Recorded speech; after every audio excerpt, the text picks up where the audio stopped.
Oh, okay. I was messing about on Bloodborne earlier, as you do, Nice. I've as you do. actually, I've actually got that sitting in the shrink wrap. I'm, Oh, yeah, oh, yes. It's yeah. it's one of my favorite games of all time. It's one of I the best know. games I've ever Yeah. played, but it's always with the caveats. It's always with the caveats. People hate it. Well, People either look, love it or hate it. you're talking to one of the few human beings on the planet that actually finished Demon Souls, so Right. Well, you'll probably love Bloodborne then. I'll probably be all right with that aspect of it. What I'm Yeah. more concerned about is the seismic impact it could have on my already fairly diminished spare time. To be honest. Yes, that is an issue. That is an issue. I've got to say. I mean, I've played that game.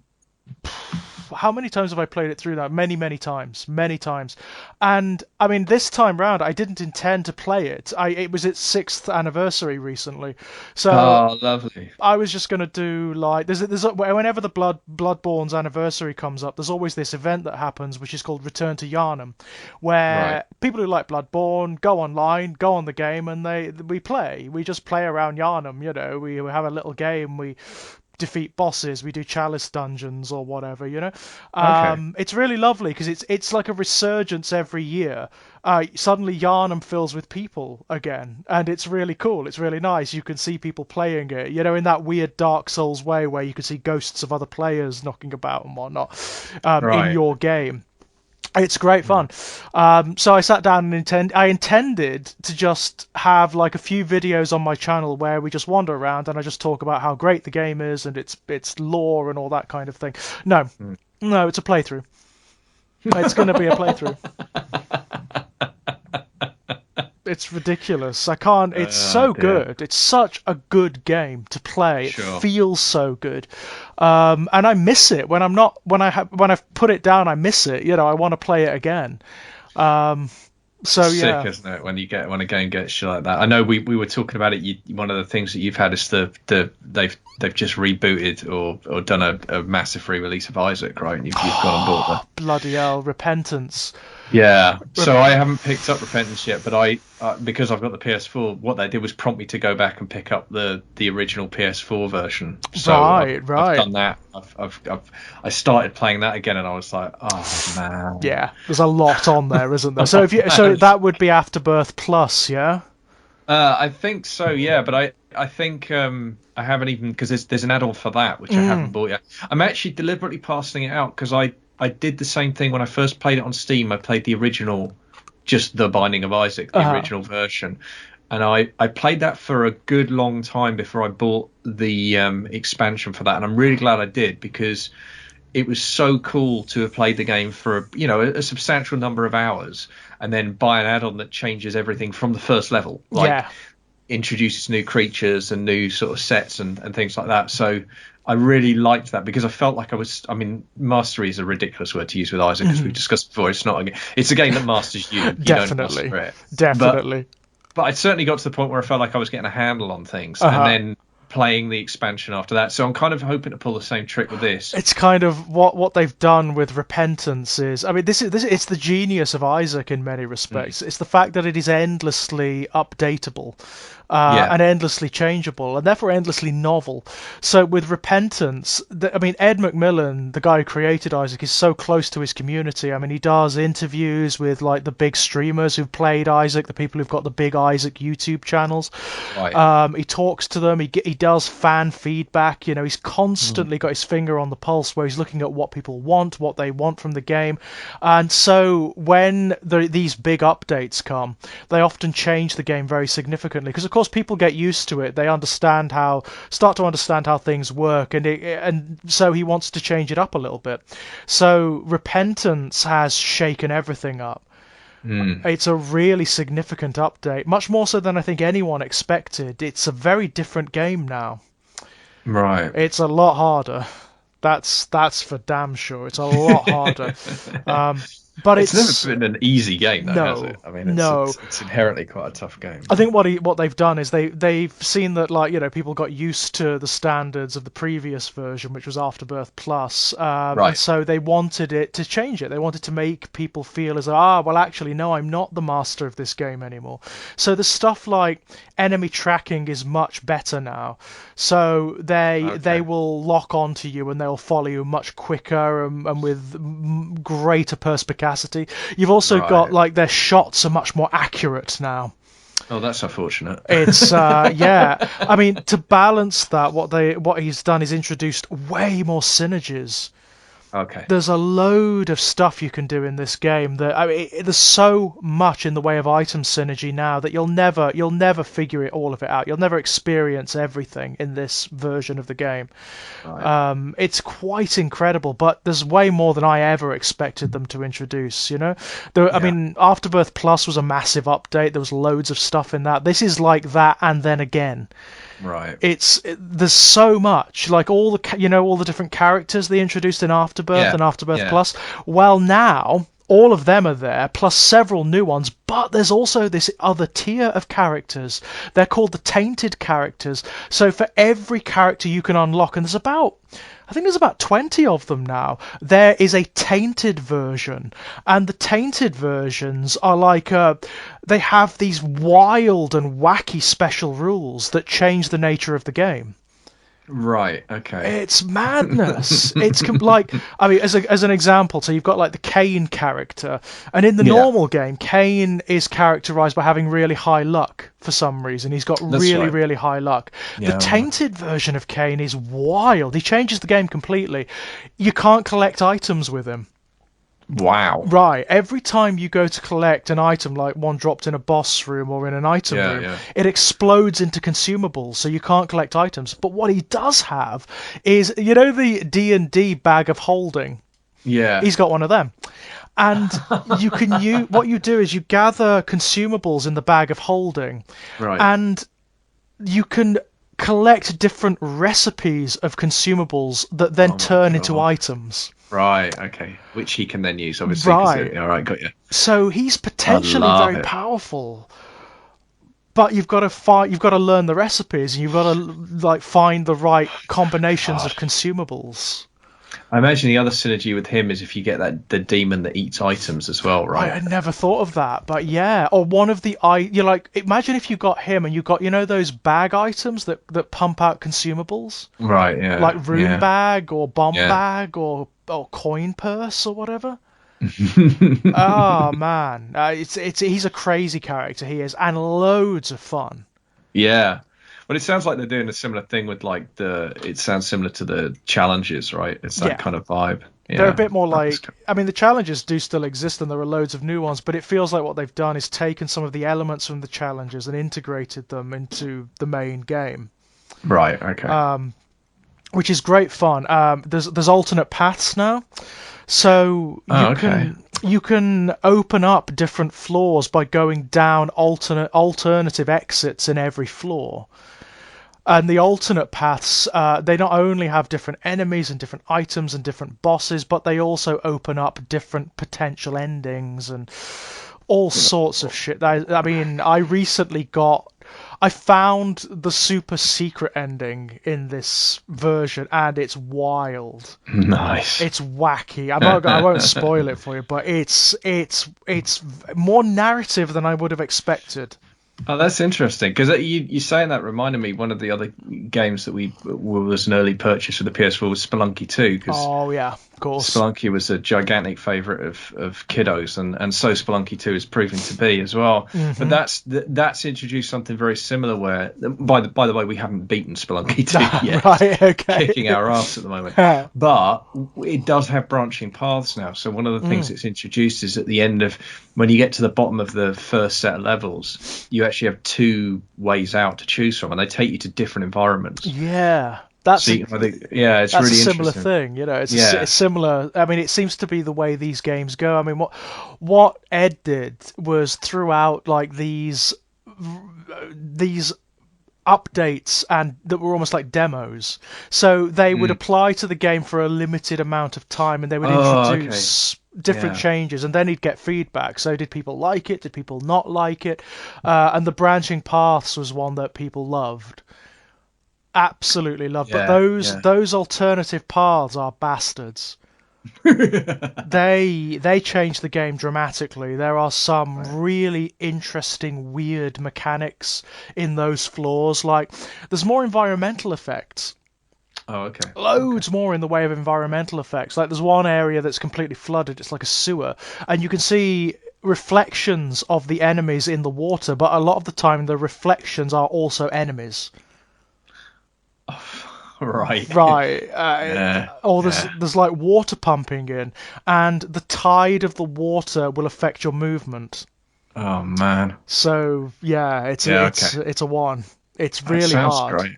There's also, I mean, I found this weird bloody thing recently. One of the alternate floors has got it's got a mirror in one room on the wall, and I didn't know what to do with it. It didn't do anything. I couldn't break it. I couldn't do anything with it. But in another room, I found a white fire. I was like, okay, that's weird.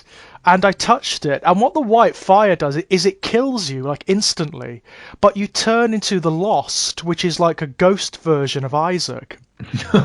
And what you can then do is go to the mirror and pass through into a mirror version of the floor that you're on. Oh my god. And I don't quite know what to do there yet, but there's clearly some puzzle or something. Yeah, okay. Funny enough, there's something very similar in Spelunky 2 where there's so you can collect a particular item, the eye in the first level, which lets you see where all the buried treasure are. But as in the first Spelunky game, it also gives you access to something else later on in the game. But the difference is, in this one, you go to the foundry and you find this giant drill, and you can only operate it if you've got the eye. Right. The drill then drills down past the normal exit for the level and finds you a deeper exit, but there's also a red door, and if you go through it, you end up literally in Castle Dracula with like a Spelunky version of the Francis Ford Coppola Bram Stoker, the old man version. There's one of them flying around in this giant red castle, and if you kill him, you get a crown. Right. And I don't know what the crown does. Interesting. But it's that thing where it's like, okay, so I'm going to have to be king of something later on to this. It's just, I love it, man. I love that stuff. I mean, the indie scene at the moment, they seem to really understand that adventure gaming appeal. Yeah. It's very kind of old school. A lot of older, early video games did that, where they had loads of secret areas and you had to do very obscure things to find the way through to them. And it kind of went away for a while, when sort of around the PlayStation 1, Sega Saturn era, games became very simple. There were linear paths, there were linear stories. There weren't really that many alternatives or secrets or anything like that. You played the game as it's prescribed, and that was just the way of it. But now that seems to have changed dramatically. It's what people want. They want this sense of being mystified and for there to be secrets. So when you've completed the game through once, that's not it. There's other stuff. There's different endings. There's alternatives. I love that. I always get excited by that. Yeah, I mean the other one we're enjoying at the moment, because PlayStation they gave away a bunch of games recently on the PS4. There's the Play at Home campaign, I think it was called. The one that Kiddo and I have both gotten a little bit obsessed by in the last week or so is Subnautica. Oh, Subnautica's great.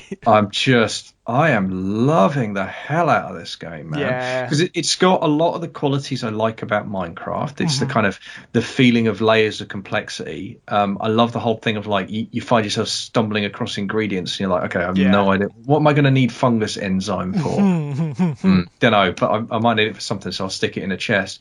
And just the way the game, but what I like about the game as well is that when I first started it, I kind of assumed, okay, so it's just Robinson Crusoe meets Minecraft on an ocean planet, and I'll just work out how to build a base and take it from there. But no, there's a story. There is actually a narrative. God, is there?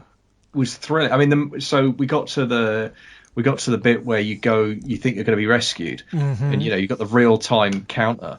and it's great because I played it, and then I got to watch Kiddo play it, and I got to sit with her and just watch her face. There's a lot of it's so good. like it became a YouTube phenomena, Subnautica, when it first came out. I bet it. Yeah, There are a lot, those channels that do like game theory, that theory craft on video games. What do they mean, and what is the significance of their plot? That Subnautica, there are loads of videos about that. Okay. It's a very good piece of work. It's a very good piece of work. I'm just thrilled, and I didn't know anything. I mean, we downloaded everything, because they gave us a bunch of free games. We just downloaded all of them. But this is the one that we're both, and I didn't know anything about it, and I'm just so like, I do keep playing it, thinking like, why did I not know about this? Because it's the other thing is it's beautiful. Oh yeah, right? yeah. I mean, I love Minecraft, but the environments in Subnautica are just gorgeous, and there's so much variety. I mean, I'm starting to get a sense that the initial play area actually isn't that big.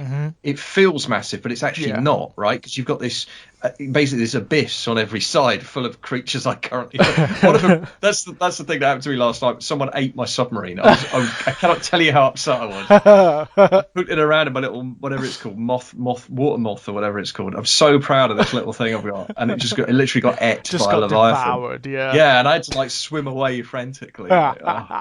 Bastards. There's some great stuff out there. There really is. There's some lovely stuff. Beautiful work. I mean, I'm just at the end of the Resi 3 remake at the moment. Yeah, I saw you. I think I saw you tweeting about that on Facebook and about that. Yeah. Loads of fun. It was. It is a lot shorter than the previous remakes, and it did come in for some criticism for that. But so was the original, The original was also very short because it technically, I mean, we learned much later on, it actually wasn't what was meant to be Resident Evil 3. Code Veronica that came on the Dreamcast, that was supposed to be Resident Evil 3, but Capcom had like a gap in their release schedule, and they needed a Resi game. So they just kind of cobbled together Resident Evil 3 Nemesis from assets that were going to be in Resident Evil 2, but they didn't have the space for. Okay. That's where Resi 3 came from, ultimately. But this remake's gorgeous. It is not as complex or as interesting or as atmospheric as the Resi 2 remake. That's probably going to be the one that people hold up. Because it's a stunner. That the Resident Evil 2 remake is a stone cold, brilliant piece of work. It's how you do horror remakes right. Right. I don't know why video games do it well for some reason. When they do horror remakes, they do them well in a way that cinema just doesn't, generally speaking. It's such an odd thing because I remember when it first came, there was the original trend was for remastering, and I really kind of aggressively didn't like that because I always felt like, because I'm a kind of a gameplay fanatic, and it came up because I was looking for a decent split screen driving game for the 4, which is one of the few things it doesn't seem to have, like arcade racers. Really, that's a genre that seems to have just kind of withered on the vine. Almost died, hasn't it? There is no such thing as the arcade racer anymore. Well, there's Mario Kart, right? But that's it. That's kind of it, yeah. It is, and it's a real shame because I loved it. I mean, we had quite a few. We had Need for Speed Hot Pursuit, and we had Paradise City, the Burnout game, and we had Most Wanted, and that was a really good game. And one called Split Second on the 3, which is really fun little game. And it's been a bit of and the one that, the one recommendation that keeps popping up is like Burnout Paradise Remastered. And I'm like, but I've played Paradise. And it'll be pretty, but the fact that it's pretty will not change the gameplay. Right. And actually, I played it enough that I've kind of done with it. You know what I mean? So it's not. So the remastering thing. But then I didn't realize I downloaded because it was the PlayStation Plus game for March. I think I downloaded the Final Fantasy VII remake. Oh. And I just fired it up, and I was like, okay, you don't have time for this. But I mean, my God, I couldn't believe that because I was kind of the first combat. I was like, I don't know what I'm doing. Right. I don't know what I'm doing. What happened to the old point and click? Like, I used to understand this combat system. That is a really good example of it's called Final Fantasy VII Remake. And the reason the remake is in the title is because it's not just a remake of the original game. It's actually, it incorporates that notion into its story. Right, it's the narrative that's It's cool, but the It gameplay is, it's yeah, amazing. I yeah. loved the Final Fantasy VII remake, and I was very apprehensive, Mm, like mm. very apprehensive, because I loved the original. I loved it to bits. It was a formative moment in video games for me. That Oh, was. yeah, me too. Yeah, Um, magic. See, magic. but this remake is stunning. Yeah, no, it It's seems to. it's Yeah. absolutely stunning. And of course, it's not the whole game. This is only like the first chapter. It ends where you get out of Midgar. Oh, wow. Okay. So it's as big as the original game. Yeah. So Yeah. what they're going to do with the next chapter, I honestly don't know. But the way they've updated the story, the way they've updated the characters is genius. It's Mm. absolute genius. The characters are still essentially who they were in the original game. They're recognizable, but they've complexified them in the very best ways imaginable. Right. They feel legitimate. They feel real. They've given characters who are maybe just like bit part characters in the original game. You know, like Biggs, Wedge, and Jesse, for example. The Yeah. members, Yeah. they are fully fleshed out characters now. Okay. Oh, that's cool. All of them are really interesting. They've got great backgrounds. You know, you get to visit like Jesse's father, who lives on one of the upper plates of Midgar and actually works for Shinra. It's brilliant. It is such a cool game. Midgar feels like such a real environment now. There are so Mm. many people wandering around. Right. Right. And Yeah. of course, unlike the original game, which was limited to certain sectors, Sector 7 was pretty much it, wasn't it? You know, where Yeah, Tifa's that's right. bar is. Now you get to visit them all. Oh, cool. And the upper plate as well.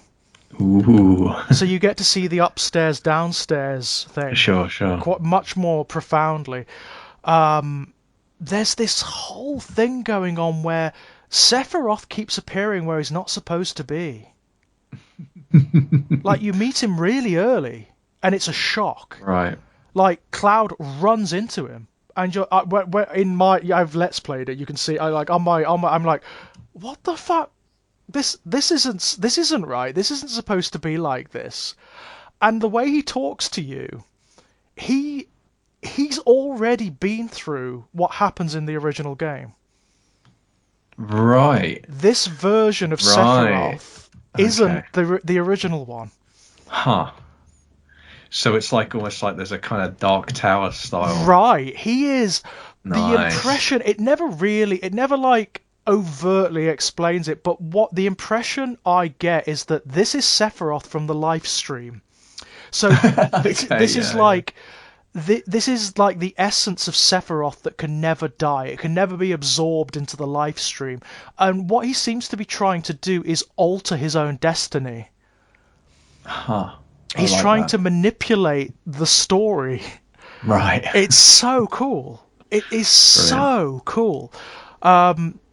So you get to actually encounter Sephiroth more than you otherwise would.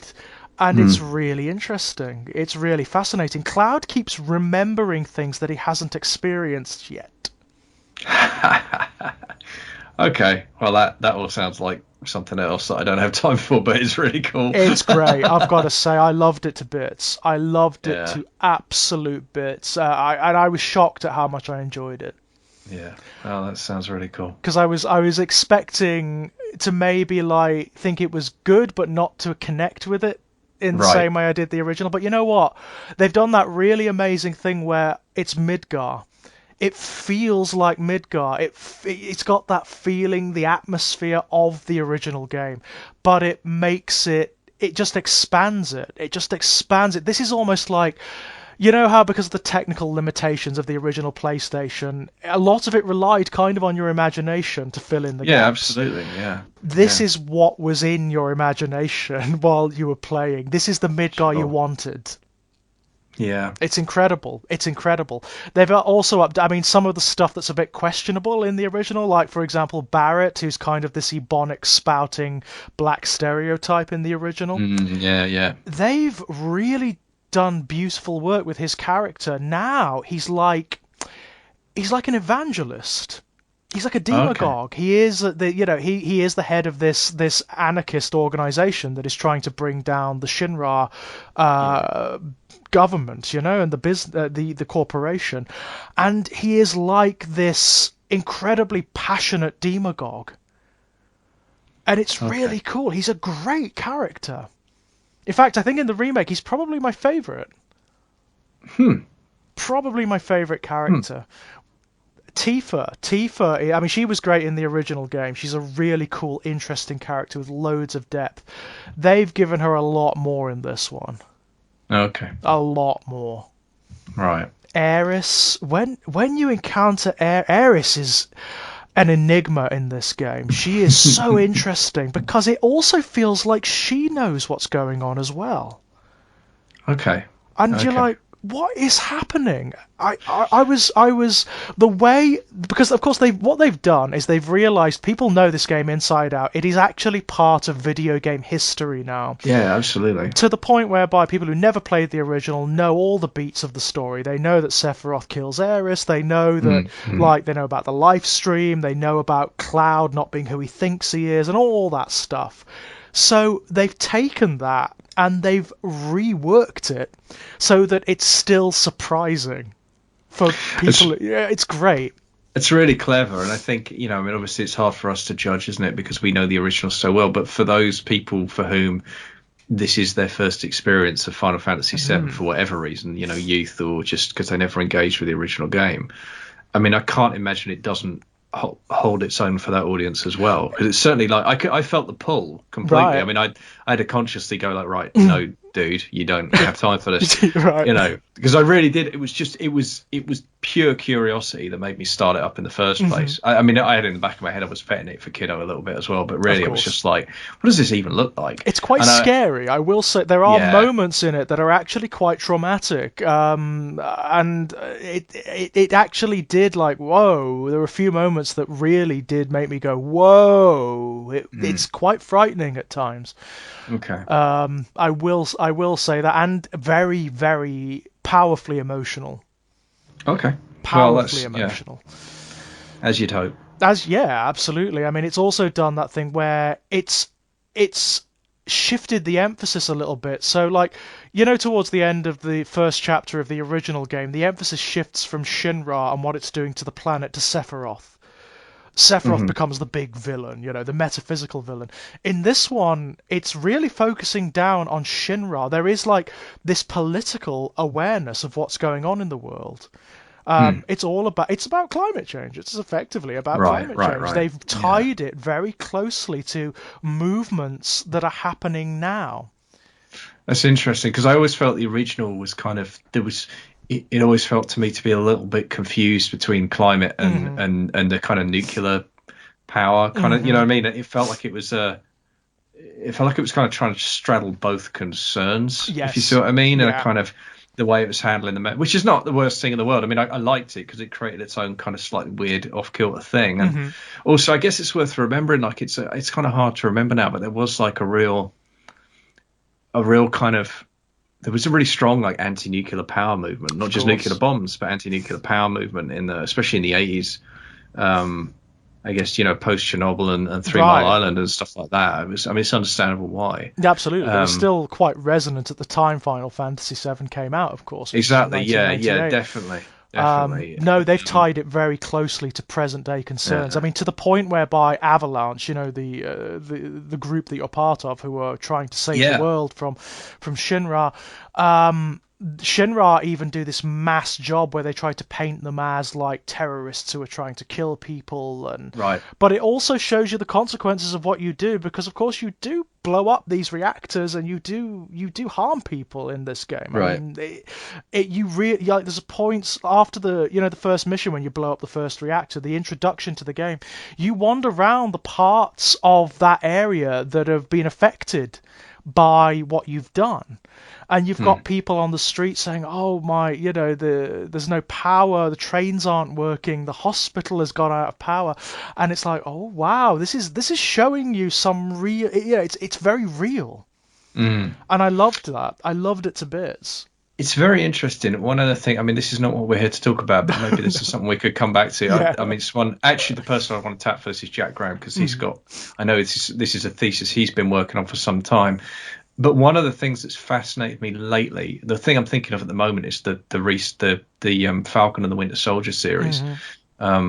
Is the best example of it recently. But there's this really interesting the Hollywood depiction of revolutionaries Ah, yes. is really starting to undergo some very interesting changes indeed. Hmm. I mean, I don't want to spoil Falcon and Winter Soldier. I mean, it hasn't finished yet, but also I know that it's very live for a lot of people, so I really don't want to go into a lot of detail. But the quote unquote terrorist organization, and it heavy quote marks because it's very clear from about the third episode on that that's not a straightforward description of who they are at all. But they're called the Flag Smashers. Oh, interesting. And their kind of stated aim is a kind of a world without borders. Like that's Oh. because basically, I mean, what I like about it is they're taking the politics of what happened in the blip, the end of Endgame, where suddenly everyone's back, right? Hmm. And what they're saying is, in the 5 years everybody disappeared because the population was halved, kind of national, international movement kind of became the norm. Right. Populations migrated freely. There wasn't really any need for border control because suddenly there's space everywhere, Right, so it's not really a thing. And then of course when everyone comes back, suddenly all the shutters come down again.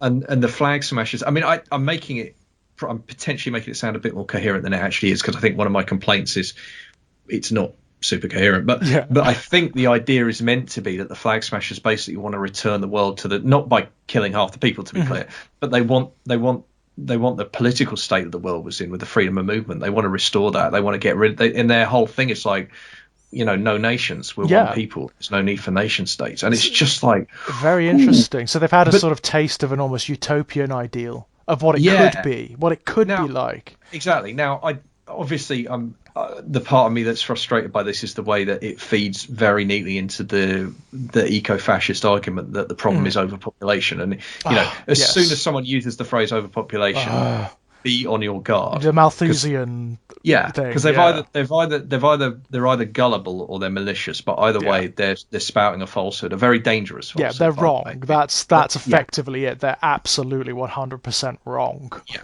Because the issue isn't the number of people. The issue is the allocation of the resources. There's more than enough resources for everybody, and plenty left over as well. By the way, we're not in any danger of actually running out of food. We will be in 50 or 100 years if we don't do something about climate. But right now, as things stand, no, everything's fine. Yeah.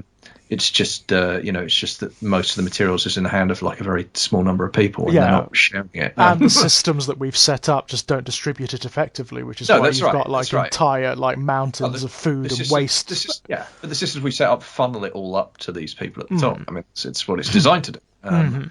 So we shouldn't be surprised that it's working. But anyway, the point is that it's really so that's obviously a kind of structural flaw in the storytelling, because it assumes this kind of utopian setting was released by getting rid of half the people, and actually that's not a necessary precondition to the utopian setting. I mean, that's kind of a flaw within the MCU, isn't it? Ultimately, it's the flaw of Thanos' characterization, which is difficult to escape now, unfortunately. Oh, they're stuck with it for this, but I do appreciate how, accepting that's a flaw, how they're then working through the implications of it. And trying to make sense of it. But what's really interesting, and again, I don't want to give any spoilers, but the way that particular group is interacting particularly with the Falcon character, and also the things they are now doing with the new Captain America, are really, and I'm almost like, I mean, I'm 4 episodes in right now. I haven't seen tonight's episode yet. Yeah. And I think there's only 1 to go.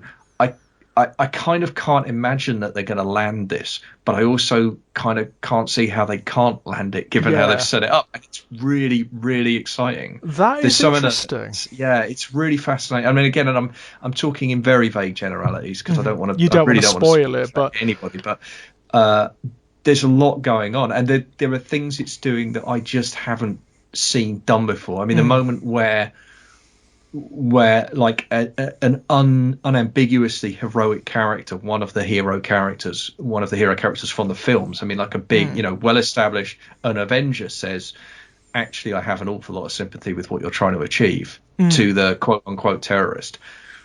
That's a moment, right? Yeah. Avenger to Flag Smasher, I kind of get where you're coming from. That's interesting. So you're seeing really, like you're seeing a sort of dynamic shift in response to what's happening in culture.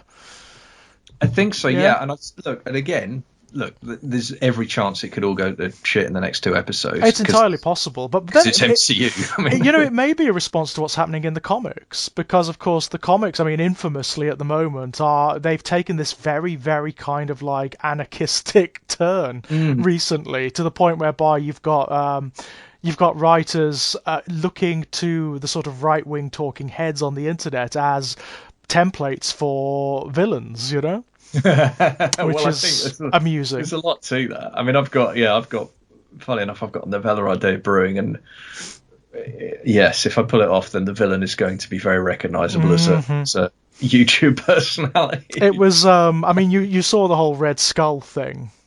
Yeah. That was amusing. Yeah. I've got to say, that was amusing.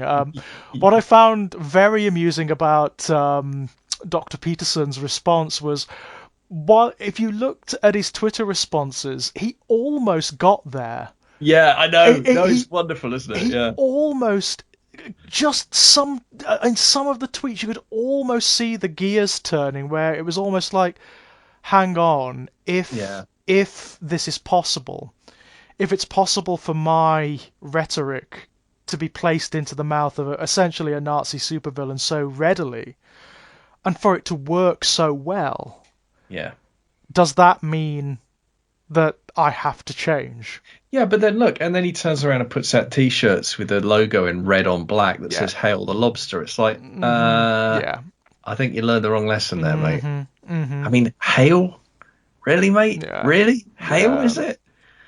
I mean, right. My understanding is that you've done a little bit of reading of history. I think if you look at the use of that phrase in the last 100 years, you may find some examples you claim to not be terribly in favour of. Well, that's the amusing thing, isn't it? It seems to, I mean, in the wake of, and don't get me wrong, I don't want to like ghoulishly latch on to his tragedies or anything like that. I have total sympathy for the things he's been through. I think they're pretty terrible, Yeah. But at the same time, I mean, live by the sword, die by the sword. He's constantly enjoining his followers and the people who read him to clean their own rooms before they start to comment upon the state of other people's rooms, or in other words, get your own life in order before you start to comment on the lives of others. And his life is a friggin' mess. I'm really sorry, and often self-inflicted, through arrogance and through ego and through not listening to other people. Look, I think it's easy for us to tie ourselves in knots on this on the left because we are, and it is because we have consciences and we care about people, and we do think it's important not to, to separate out. For example, I think most of us would agree with the British Medical Association that addiction is a disease. So if someone's addicted, it's an illness, and that, absolutely. Yes, the real world consequences for the people around them also should not be ignored, and people got to do what they've got to do to protect themselves when they're dealing with someone who's an addict, because there are destructive elements associated with addiction that are very difficult to cope with. But by the same token, throughout his writings, he endlessly condemns people who are addicts. Endlessly condemns them. Exactly. It's the hypocrisy that's the problem. Yeah. It's the same thing with Rush Limbaugh spending 10 years banging on about we should be locking up drug dealers, we should be locking up heroin addicts. We should, you should get 10 years for owning a half ounce of cocaine, and then it turns out the guy's been on, hillbilly heroin the entire time. Right. The entire time he's been, making his money and grifting. Selling this hardline anti-drug message and talking about addiction as a weakness and addicts as cowards and criminals. Yeah. Oh, look, he was buying, he was buying prescription painkillers off his housemate for like 10 years. Like, get the fuck out of here. It's the grift, isn't it? It's the grift. It's the hypocrisy. It's the hypocrisy, and it is not. There's nothing. I don't think there's anything wrong with pointing out the hypocrisy. I don't think there is, and that doesn't change your philosophy about addiction as a disease. I still believe that, but it's just like, but then, then you look at that person who's experienced it directly and they're still doing the grift, and you think, well, I mean, you fucking know better at this point. Your life experience. Well, what that demonstrates to me is that we were right all along. He's insincere. He's insincere. That's where I've got to with it, I think. I mean, and like I said, that it really was the logos on those T-shirts really hit me. I was just like, that's going to be... I had two thoughts that collided straight, one in the back of the other. The first one was, that's going to be incredibly popular with the alt-right. They are going to absolutely... That's going to become their new OK symbol. That's going to be... And then colliding right in the back of that is... And he knows that. Yes, that's it, isn't it? There's no way he doesn't know that. That's absolutely it. And he gets rather angry when people point out that the alt-right are attracted to his work, even though it's clearly the case. It's evidently the case. He gets rather defensive about it. But I think at this point, yeah, he's aware. He's aware, and it is just a matter of money and power. It is just influence and status, and he knows who his cash cows are. He was a nobody tenured professor in a backwater university somewhere in Canada, and he had a very quiet life ahead of him. And then he found something that has made him 100 times as much money a year as he was making before. Well, look at it like this: he started his career on a lie. He started his career misrepresenting a particular law. In Canada, and wildly distorting the impact of it. And looking at him now, I mean, there was a point when you could have been ambiguous. You could have said maybe he misunderstood what the implications of the law was. No, I don't think so. I think this is conscious. I think it's planned. I think he's doing what right-wing grifters do. There's a bit of chancing there. There's actually quite a lot of chancing there. I think that's probably what the Hail the Lobster thing is. He's just seeing how far he can get away with it. But for the most part, I think he's calculated. I think he does that. He also does that thing of picking his targets. He recently put out one of his famous tweets of, "Oh, no one on the left will debate me. No one will actually answer my call to debate." And the comments are just like, "No, here are the people who have actively invited you to debate." And you just ignore them all the time because you know these people are literate Marxists. That that you have not. It'll be Zizek all over again, Right. Yeah. I mean, that's it. It's like no, Kathy Newman doesn't want to talk to you again because she's that was embarrassing for her. Right. So no liberal wants to talk to you, mate. Trust me, the lefties will eat you for breakfast any day. Oh, if I could sit down and talk to him about postmodernism, I would eat him alive. Exactly. I eat him alive, and I'm not. I'm just I don't even have a philosophy degree. Mine's an English degree. But I know more about postmodernism than he does. He does baffle the liberals though, because it's liberals I think have a very dangerous tendency to confuse form and content, and he is very good formally. Yeah, and that's where he trips up a lot of liberal commentators. That's what happened with the Kathy Newman thing, in my view. That's why that was such a car crash, because she came to a gunfight with a knife, essentially. She wasn't forearmed, and she didn't use the she was disarmed by his signifiers. She was disarmed by the way he used language and that kind of. But it's like lefty. I mean, that's the thing about lefties. We train ourselves to look past form. We train ourselves to look at substance. We understand that politics has content, and that's actually what matters. Yeah. So the formal stuff tends not to. I mean, I'm generalising, and everyone can get caught out from time to time, but we're much better at spotting the difference between form and content. Yeah.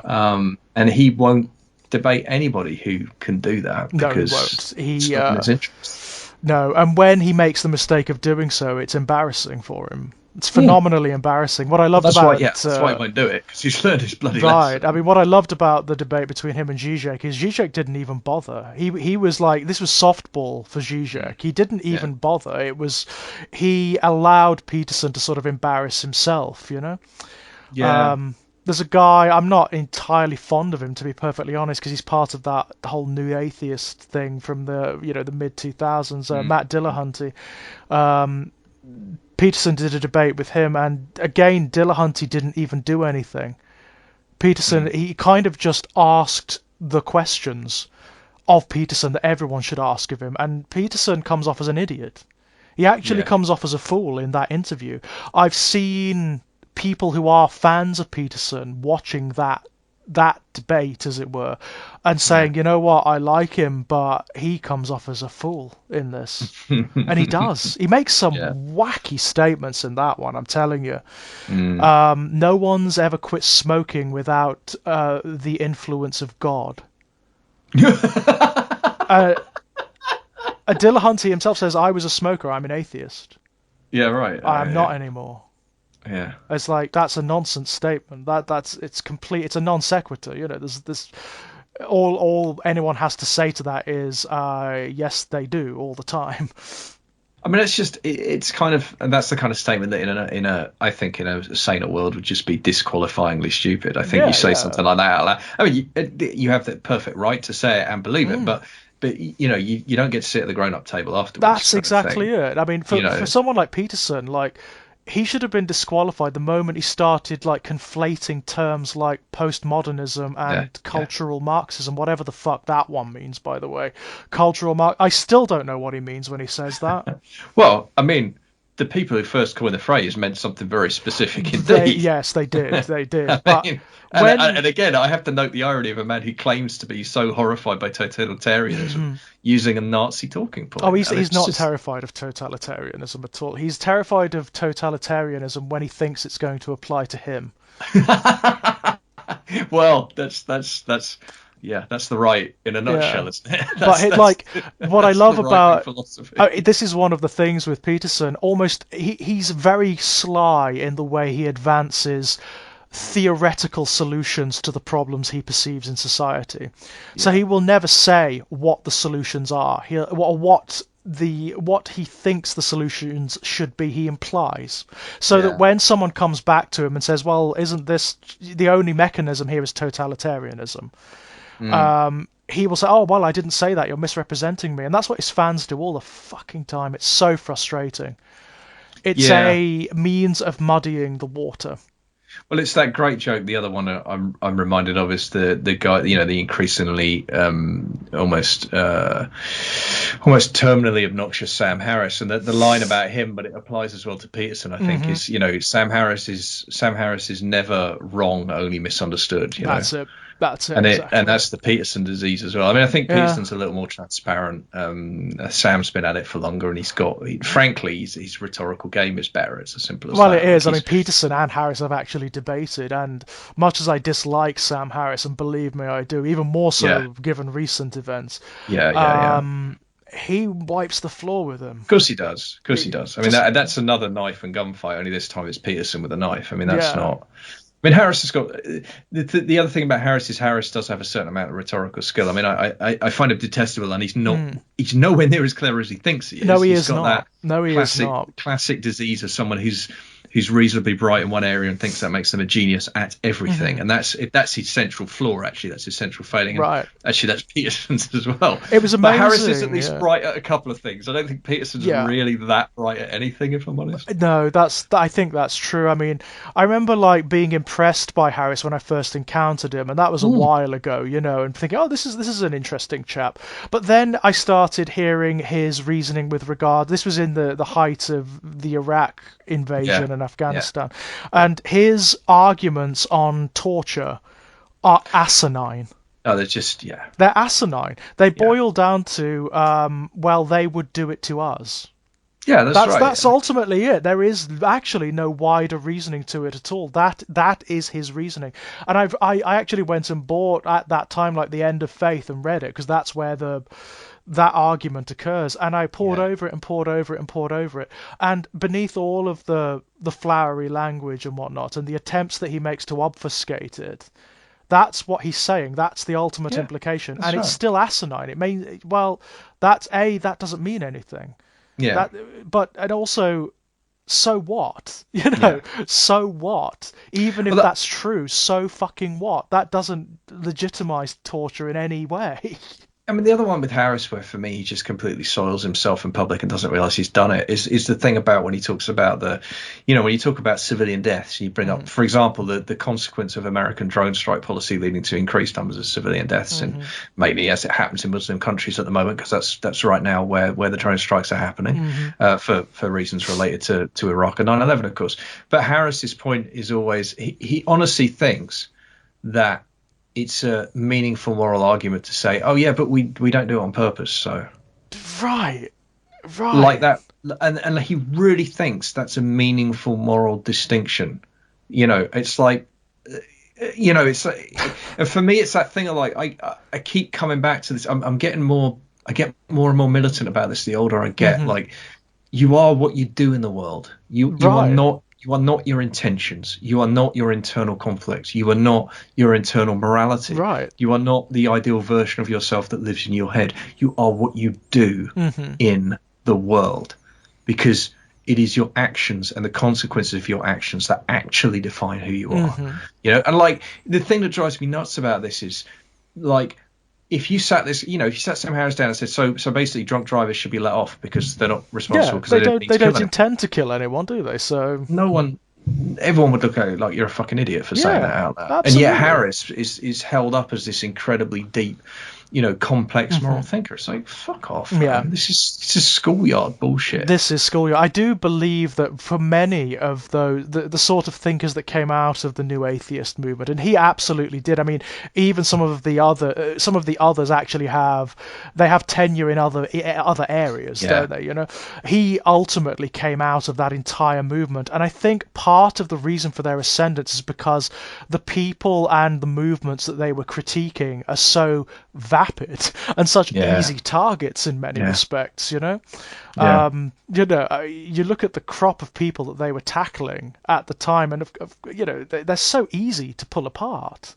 Yeah, I mean, and it's also, I think of that. I remember there was this famous, kind of infamous collection. I think it was called Four Horsemen, and it was Dennett, Dawkins, Hitchens, Harris, and Hitchens, and like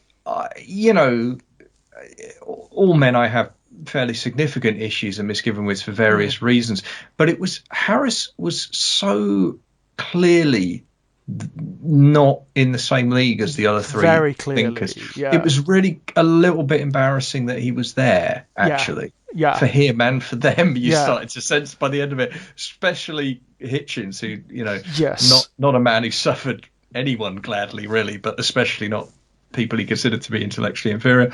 And that it's kind of awkward, really, because Sam really is like the kind of, it's like the kid at the grown-up table, it's a bit, and like I say, that's not to, like, I've got issues with all absolutely in my own, but I've got more time as well for the others. There are areas where I think they are correct.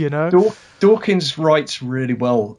I think his popular science stuff on evolution is really, really good. And I say that unqualifiedly, actually. It's good writing, it's good popular science writing, and it helped elevate my understanding about evolution and evolutionary theory, and I'll always be grateful to him for that. And I also I have to remind people and myself about Dawkins, is like, actually with Dawkins, he has taken it exceptionally too far, but it is worth remembering he didn't actually start the fight he ended up in. No, that's true. He just went to America thinking, I can be an evolutionary biologist and talk about this stuff, and was just staggered by the response he got from the creationist movement, and that whole thing just staggered him. And that's because he's a very privileged individual who'd not encountered that kind of thing in the world, but from his perspective, it was a defensive maneuver, at least to start with. It's just, unfortunately, again, it's the thing. Like, I could put out another pop science book on evolution theory that will sell 10,000 copies, or I could put out The God Delusion and sell 1 million. I mean, I mean, of course, recently you've also got him straying into areas he doesn't really know a great deal about, and it's very clear that he doesn't know a great deal about, but feels qualified to comment on anyway. I mean, I'm afraid that applies to religion as well. I mean, of course. I'm a very strong agnostic, and I have atheistic tendencies, and I have a lot of sympathy with the atheist position. Likewise, I think 99 out of 100 people, if I describe my belief system to them, would probably call me an atheist, and I'm all right with that. I don't really mind. I mean, I prefer agnostic, but whatever. Yeah, likewise. But I know enough about theology to know that most of what Dawkins and Hitchens as well, actually, in their anti-religious texts that they did, God is not great, that they kind of, it's really straw man stuff. And I'm not saying that you can't engage with the meat of the argument, and there aren't still questions for certain religions to answer that I don't think they can, because there are, in my view, but not that. I find that they're at their best when they're tackling religious institutions. That's when they're at their most concise, and when they're at their most perspicacious, or when they're taking on the literalists, when they're taking on the full on the serious fundamentalists, because then they can knock that stuff down, and then it's kind of low hanging fruit, isn't it? Because anyone can do that. Yeah, that's the thing, isn't it? And the trouble is that the thing that bothers me is the bait and switch that they pull, where they basically, and Dawkins does it quite explicitly in the God Delusion, once you look for it, is just to basically redefine all Christians, Muslims, Orthodox Jews as the most extreme version of their faith. Right. And it's routine that he does that. Yeah. And it's really, really, it's so intellectually dishonest. It's unfair, it really is, and it potentially alienates people with whom there is no beef, with who could be our allies in many, many ways and areas, Yeah, and I think as well, I mean, the thing it made me realise as well, because I've thought about this a lot, and one of the things that you discover when you get sort of even peripherally involved, which is all I would really describe myself in any kind of left-wing activism, one of the things you start to discover is that there are a ton of groups who work on the left who are trying to achieve various things, whether it's improving the plight of the homeless, or whether it's anti-military anti-war groups, whatever their particular angle may be. But there is always, almost without fail, a contingent of people in those groups who come from a faith background. Yeah, it's absolutely true. I mean, and who feel driven by their faith to take part in this kind of activity. And I have more in common with those people than I do with any conservative atheist. It's absolutely true. Yeah, totally. Totally. I would cite two of my very good friends, Tom, who is an Anglican vicar, who's as left-wing as it's probably more left-wing than I am. Right. To be perfectly honest. Yeah. And my friend Tobias, who's a monk. Right. Again, like, as humanist as it's possible to be. Yeah. I mean, I've never met anyone who is as humanist as he is, So yeah, it's absolutely true. Give me their company any day, any day over your right wing atheist or whatever. I mean, I think ultimately what it is because the notion of one's atheism is such a narrow subject. It doesn't really tell you anything about the individual that's significant, does it? It's not a cohering factor. No, and again, I come back to where I started on that one, where it's like it's back to that thing: you are what you do. You are what you do in the world. Yeah, absolutely. And I was going to say I don't give a shit about your motivations. Actually, of course I do. I'm a writer. I care endlessly. I'm endlessly fascinated by motivation. That's that's the the interiority of what makes people tick and why they really do what they do is a major preoccupation of my brain. I'm fascinated by it. Well, there's actually there's a joke. It doesn't matter, does it? In terms of the world, is the point. There's a joke in Jewish culture which is if you gather 10 Jewish people into a room, what have you got? An argument. Essentially, what it's saying is that the fact of their being Jewish doesn't really tell you a great deal about the individuals. I mean, there's a sort of derivative in gay culture. Gather 10 gay guys into a room, what have you got? You've got 10 different opinions. The version I heard was 11, but yeah, absolutely. Yeah. That's it. That's the point, isn't it? These factors are not very good bases for tribal identity. No, I think that's right. But yeah, I don't know. It's just kind of. It's really, it's just, it's endlessly. I think I just have less and less patience for the grift. The more I see it, I think Peterson's 5 minutes was up quite a long time. I think so, and I have less patience for people who allow for it as well. I find, people who will allow them the platform, who just won't call them out. That's what annoys me. Who won't just say to them, out of some sense of politeness, this is a grift, this is nonsense, and here's why. Yeah, or bafflement in some cases, I'm sure. I mean, there is I think with Peterson in particular, there is a bit of, there's two things. I think for some of his fans, there's sunk cost fallacy, which is always a problem. And I think there's a fair old dose of the Emperor's New Clothes with him as well. I think if you initially found yourself kind of bamboozled by some of the, actually relatively trite, but not entirely unhelpful kind of self-help stuff in 12 Rules. I mean, so, I'm not going to argue with petting a cat. I think that probably is a good idea. Or a dog. Yeah, why not? But that's the point, isn't it? I mean, you read your 12 Steps for Life, and he's very good at throwing truisms at the audience that are vapid because they're so self-evident, I think the thing is that once you see this, you can't unsee it. Everything in 12 Rules for Life that's of value has been said before, better elsewhere. Yeah, elsewhere, a million times. And all the bits that suck are Jordan Peterson's original thoughts. And there you go, really. Yeah.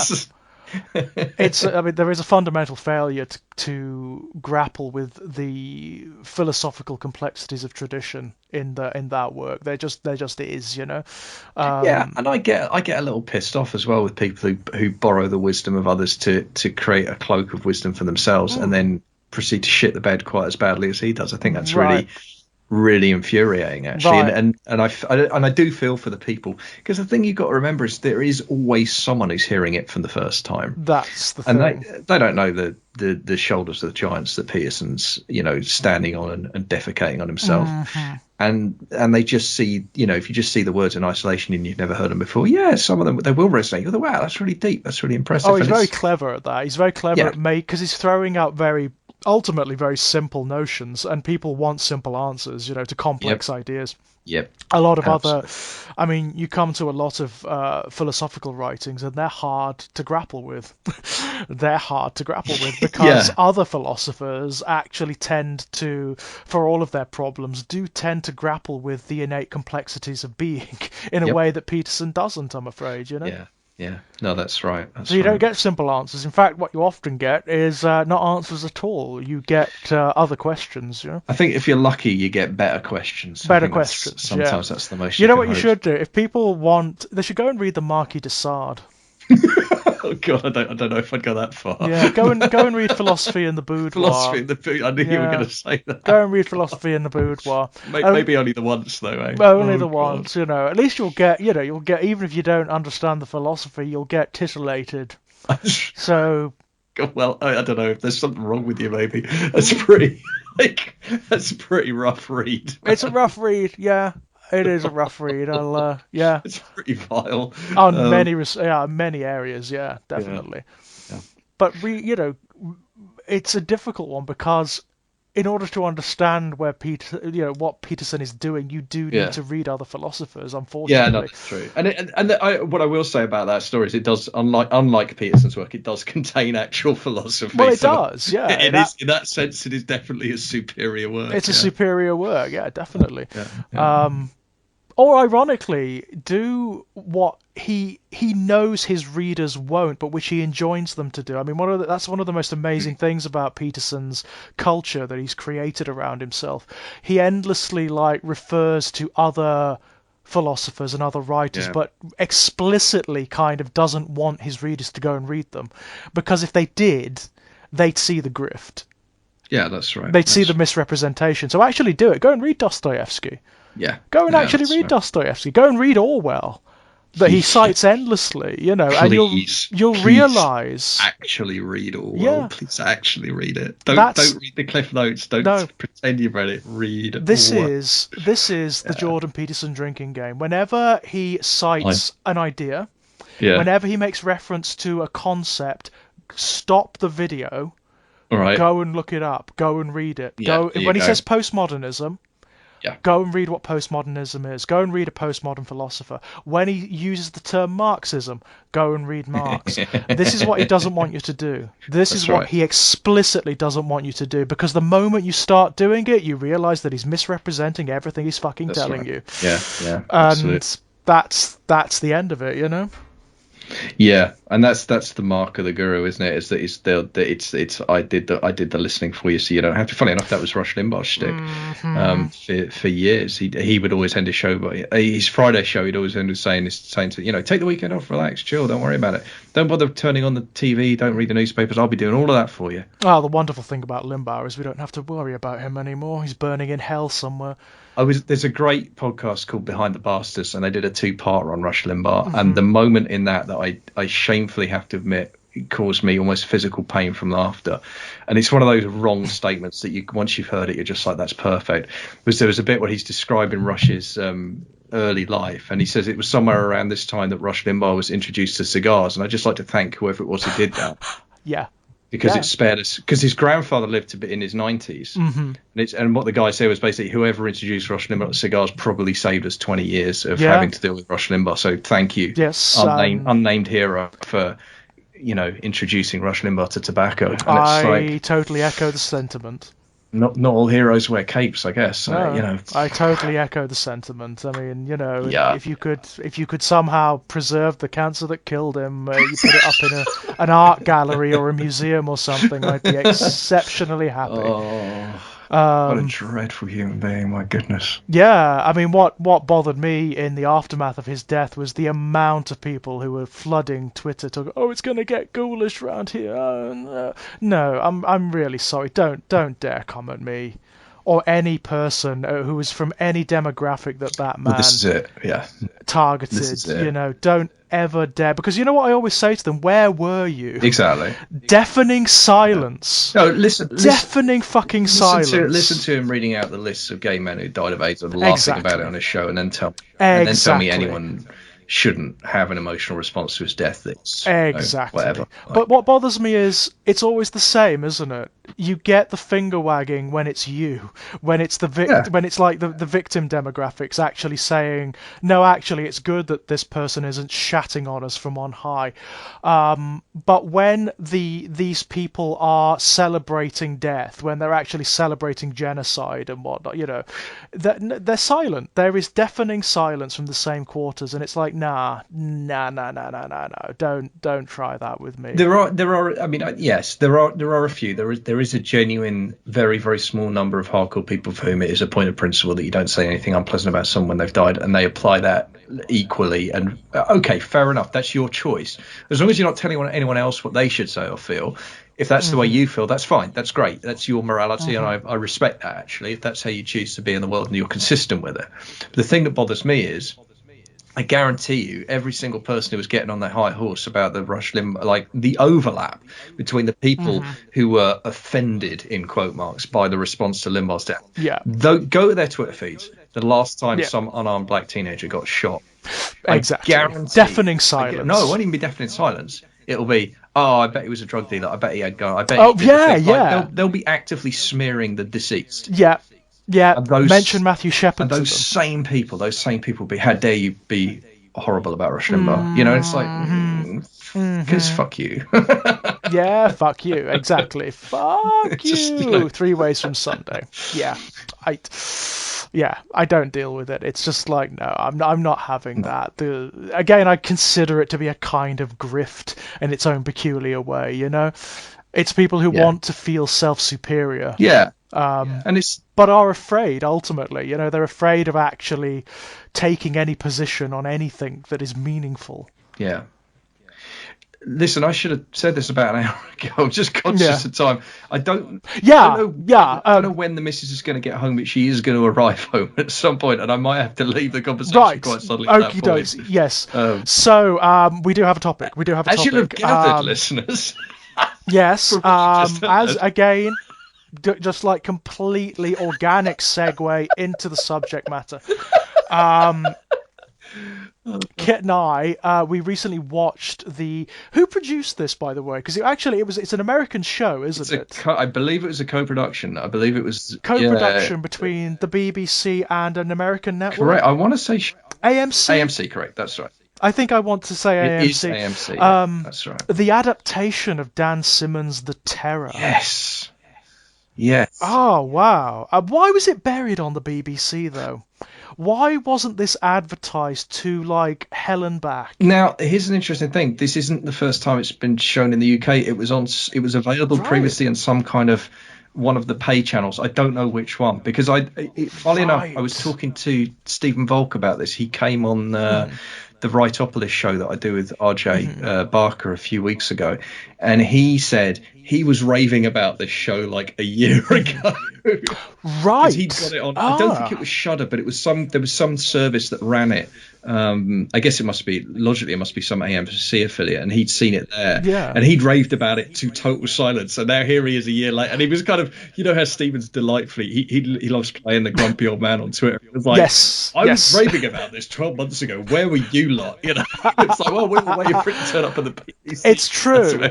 It's true. I mean, I noticed it on the iPlayer before I ever watched it, and I don't know whether it was like the image they used to advertise it, but I was like, I'm not bothered.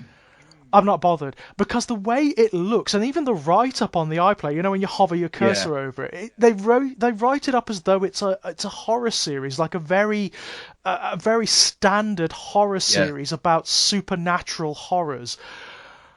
It ain't that. No. It's kind of, it has elements of that, but it's way, way, way more than that. Yeah, I mean, for me, what surprised me was, I mean, it's one of those shows that does almost everything right, and achieves pretty much everything it sets out to achieve. It's alchemy. Yeah. It's that weird, sometimes it happens, sometimes you get this wonderful cinematic or televisual alchemy where everyone involved understands what they're doing. It's unity of purpose, absolutely. That's what I was going to say. Yeah, no, I agree with you. And it had that vibe in, and that when we say everything, I want to talk about, I mean, for example, the sound design is exquisite, and it's not flashy, it's not showy. It's just you hear these blasts of Arctic wind and you shiver.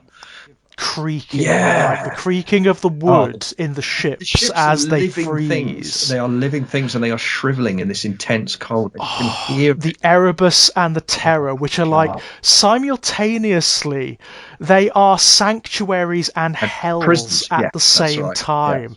It's like, oh my god, I loved that so much. The cinematography in this series, where everything is claustrophobic.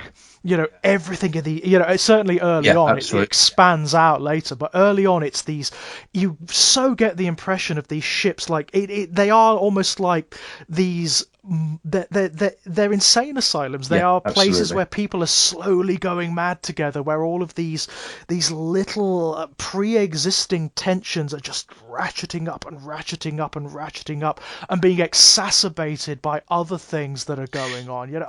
My god. No, absolutely. And it's interesting you said about claustrophobia, because it as you know, it does open up. The last sort of 2 or 3 episodes are a completely different thing. But what's interesting to me is it immediately flips from claustrophobia to agoraphobia.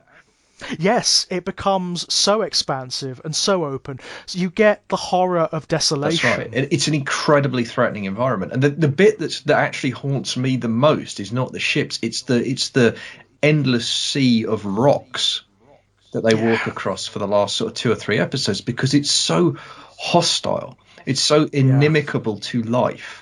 There's no vegetation, there's no animal life. It's just rocks, and it's freezing cold. And you just look at it. It's almost lunar, isn't it? It's almost alien. Yeah, completely. And you can see the horizon in all direction, and it's nothing but rocks. And it's terrifying.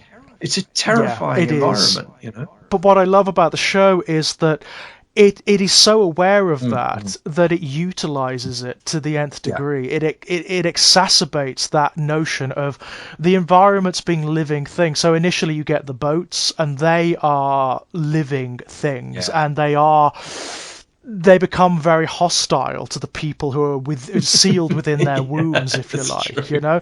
They become almost like the classic haunted house in a way. Like, it's all the negative vibes that are going on almost saturate the ships. Then of course you get the world itself. The world itself, which I mean, it's something that I don't know whether it's in the book. I haven't ever read the book, but it's something the series uses to really hammer home the notion that these men and the ideals for which they're sailing are utterly deluded. Utterly deluded. This notion of like the British Empire, and the British can go anywhere and they can do anything and they can claim anything. No. The world is going to defeat you. And swallow you whole. And it's really interesting to me. I mean, it's about a lot of things, but I think it absolutely is about the horror of Empire. And totally. And specifically, I mean, it does get into obviously the horror of Empire for anyone unlucky enough to be a member of a native population that's in the way, and that is a critical part of the story. I don't want to underplay that, because it really matters, and in a brilliant way. I love the way that plays out. But it is at least as much about the horror the horrors that empire inflicts upon itself, upon its Right. subjects, Upon its and subjects. I mean, yeah, these men, all of them apart from one, are deluded, mm, totally mm, deluded. They seem to feel as though they're insulated against any reprisal, any kind of anything that could potentially undo their journey because of their purpose, because they are doing this for empire and for Britain and for royalty and for the navy.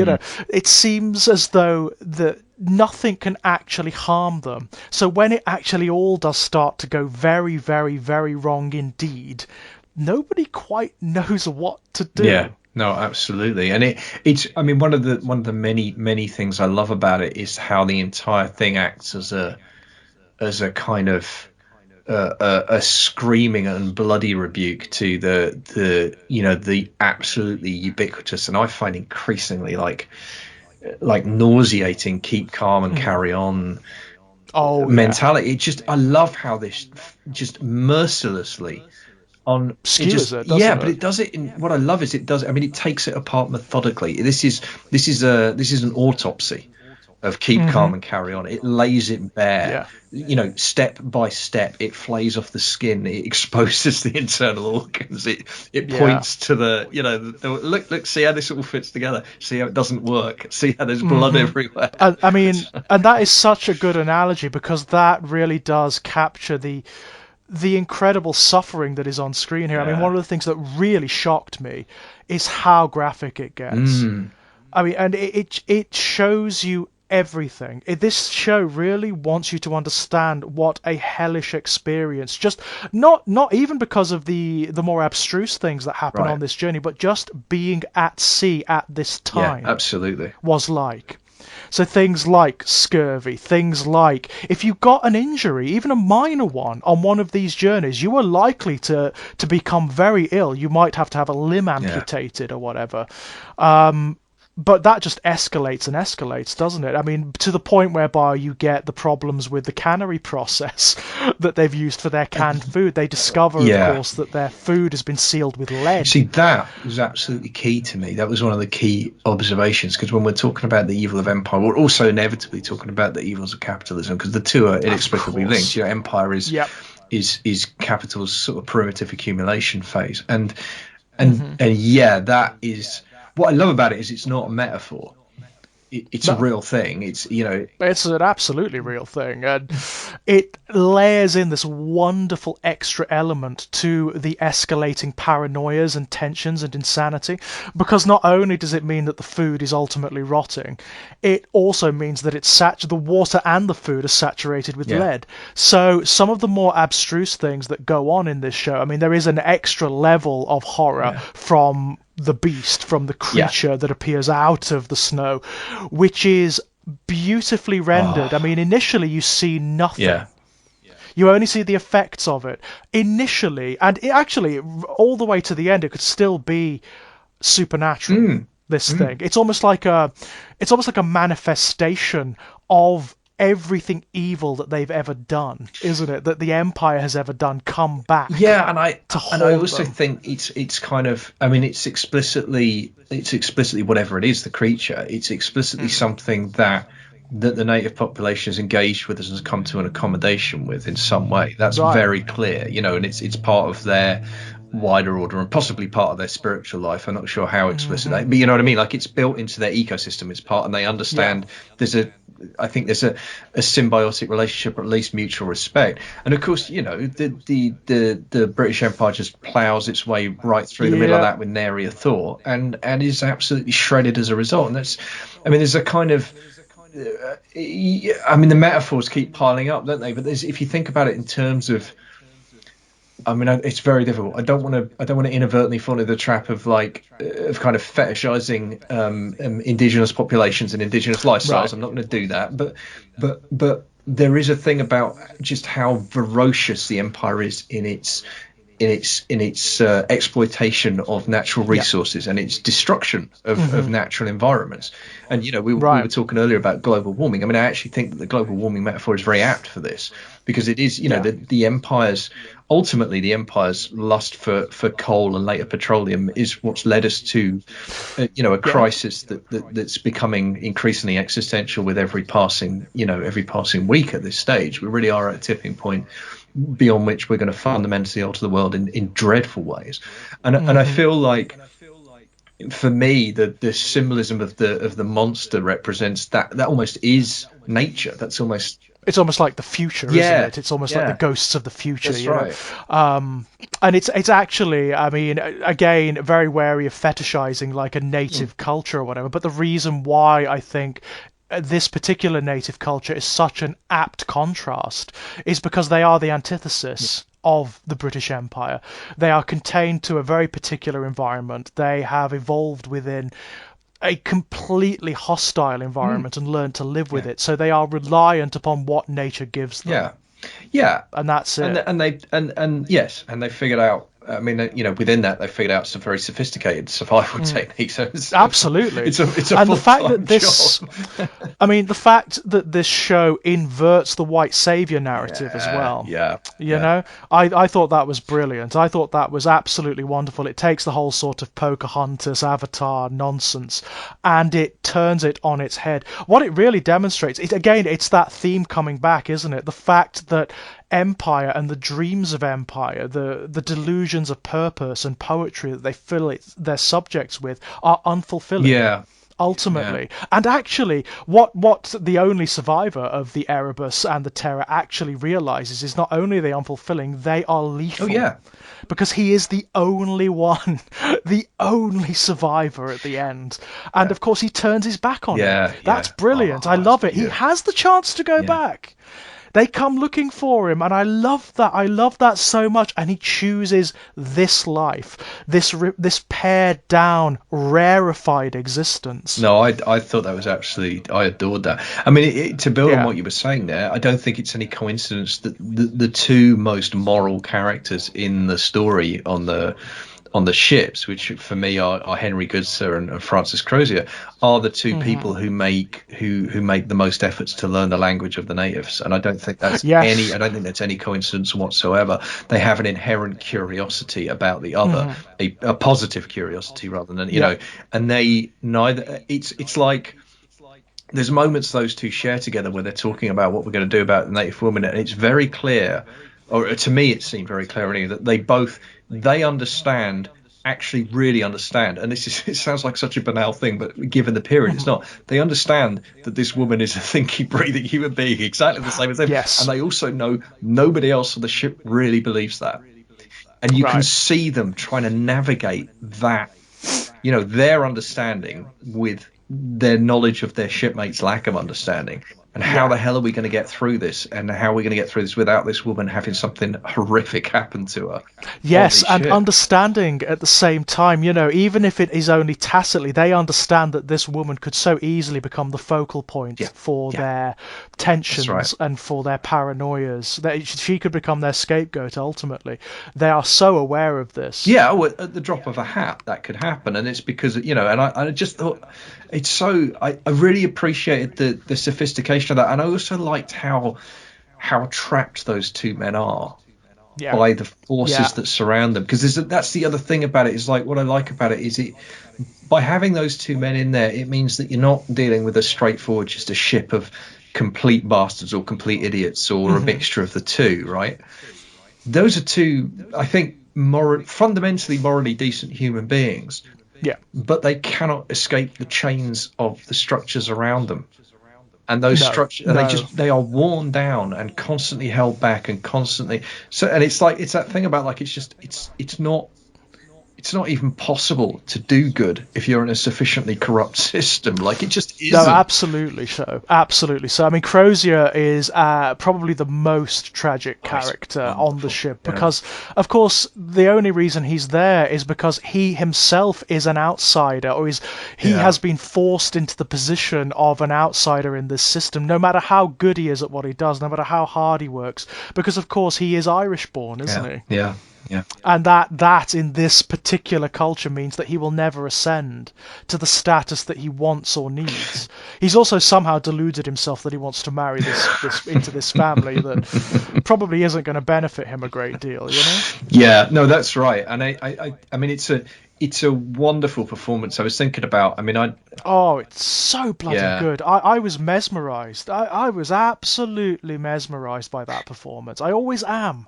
You know, he's such a good actor. He's such a damn good actor. Yeah, I was thinking. I mean, I was trying to remember. I'd certainly seen him in Mad Men, and he was quite phenomenal in that. But I know I've seen him in other places as well. Jared Harris. Yeah. You've probably seen him as I don't know. Did you see the Guy Ritchie Sherlock Holmes Yes, films? yes. He played Moriarty, Yes, of of course course, he did. in Yeah. the second one. Yeah, that was Brilliantly, superb. by the way. That was superb. Brilliantly. Yeah. Very serpentine indeed. But he is so sympathetic in this. He is the one character that but not unambiguous, you know. I mean, there was a point where I was like, well, maybe he's not going to be the focal character, you know, when he goes through his bout of alcoholism. Yeah. No, I thought that was really well handled, and I really, especially in the first few episodes, I thought the dynamic between the officers was absolutely fascinating. I thought it was so, because you've got, you know, you have Tobias Menzies, who another actor I've got a huge amount of time for. I mean, his turn at Prince Philip in the last couple of seasons of The Crown. There were times when him and Olivia Colman were the only reason I got through the last season, I think, to be honest, because I just don't give a shit about the Diana story, and that makes me a terrible human being. Yeah. But No, and the show is going to be about likewise. that, because it has to be about that, because that kind of is what happened to the royal family in the 90s. But yeah, it makes it a bit of a tough, but he was consistently brilliant. And actually, I love his character in this, even though he's very down the line, and he's very, I mean, he has a lot of what I would consider to be fairly detestable qualities of the officer class of that era. Yeah. But he does also there is also a nobility to him. I think for me, what I liked about him was, as the situation deteriorated, seeing him wrestle with his genuine fear, and realize that he was no longer playing the part of a heroic character, but he was actually living a tragedy. Yeah, and also, I mean, wrestling with his faith ultimately in Empire and in the structures. I mean, his faith in, like, the original captain is huge, isn't it? It's absolutely enormous. It's unquestionable. Until he allows himself to see, you know what, Crozier was right. He even says it, doesn't he, at various points. And I loved the shifting dynamic between those two. I love the fact that it starts out very antagonistic. Yeah. Very antagonistic, and it looks like it's even going to boil over at one point. It looks like it's going to become murderous, and by the end it's actually really beautiful and really tragic and very close. And his death was awful. It was. I mean, it was, and it was part of the absolutely merciless unwinding of the last. I mean, I have to say, one of the reasons I knew I wanted to talk about the show with you is because I actually slowed down in the watching. I got to, I think, episode 7 or 8, and I realized we were going to spend the last 3 episodes walking across and I thought, I'm not actually sure I can take this. It's been a very long time since a piece of work in this genre has given me that feeling of, like, this is actually kind of a gut check. I'm not sure I want to watch the rest of this. I was shocked. I was actually shocked. It really does want you to understand the misery and despair of this situation. It wants you to understand that these men the things they're suffering are beyond any real comprehension. It's starvation, it's slow poisoning, it's madness, it's paranoia, it's freezing to death, it's scurvy, it's frostbite, it's infestation by weevils and fleas, and it's the worst. It's hell. This is a level of hell, and there is that metaphysical element to this story, definitely. Again, it relates back to these sins of empire, like, you know, it's the hubris of empire coming back upon itself. But it doesn't make it any less terrible. And the other thing it made me think about was, I think my instinctive, and this is sort of, I guess this is writer stuff really, but like my instinctive approach all other things being equal. Like, I'm a big fan of twists, and I'm a big fan of Mhm. surprises. I love getting to the end of a chapter and going, oh shit, Yeah. and especially the end of a book. If someone sticks a really audacious landing, it's a thing of beauty, and I really Mhm. enjoy that. But what fascinated me about this piece, and it's really got the gears turning for me thinking about this, is from the opening titles of the opening episode that they're all Mhm. going to die. Yeah. These two Yeah. boats were found frozen in the waste. They were empty. There was no survivors found. Like, that's the first thing that the show tells Right. you. At the, you're less than 2 minutes into episode one of a 10 episode show. Everyone you're about to meet is going to die. It's creeping inevitability. It's actually a Yeah, brilliant thing yeah. for a story to do. You're just waiting to see how it happens It's all in the ultimately. unwinding, and it's the audacity of that. And as I say, that's what made those last three episodes such a gut check for me. It's just like, do I really have it in me to watch? Hmm. Like, how much worse is this going to get? And I could already start to see the contours of it, That's because that was there it. was that character, right? I can't remember his name, but the character played by Adam Nagatis, the villain, right? The Oh, and Hickey, right, Mr. Mr. Hickey. Hickey, and you've already by that point got the sense like he's He's excruciatingly bad news. he's bad news bears, Yeah, isn't he? He is he like is. from day one. Yeah, yeah, There's something serious, but at the same time, what I found was he's also kind of right. He's one of the few yeah. characters who can see, yeah, this notion of empire is bullshit. I mean, It's complete nonsense. He is not invested in this culture at yes, all. I mean, he says towards the end, doesn't he? When he actually just loses his mind yeah. completely.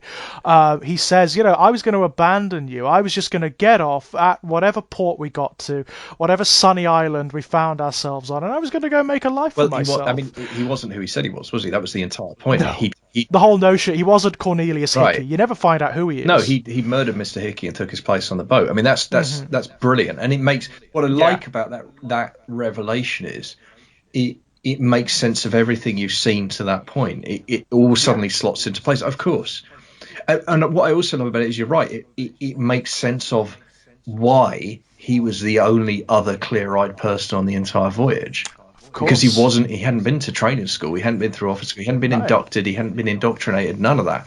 This was his ticket out into the world. This was, I mean, God knows who Yeah. he was, and what he was fleeing. I dread to think, but the fact remains, because of that lack of indoctrination, he saw very clearly from very early on. So did. I mean, he even says it at one point. He says to Crozier, Mhm. "I have no equals I had no equals on this voyage except for Except for you." you, it's such a great, and I like it because for most of the show, it's not clear why he is that way, No.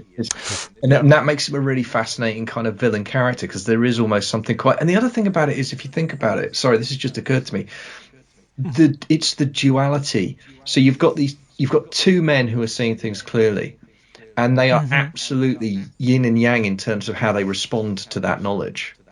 The Yeah. captain spends the entire time trying to find the impossible noble path through, Yeah. and Hickey's just like, well, we're all gonna fucking die, but Yeah, I'm not. The irony is, I mean, I suppose the ultimate irony is that Crozier still wants to be in the fishbowl.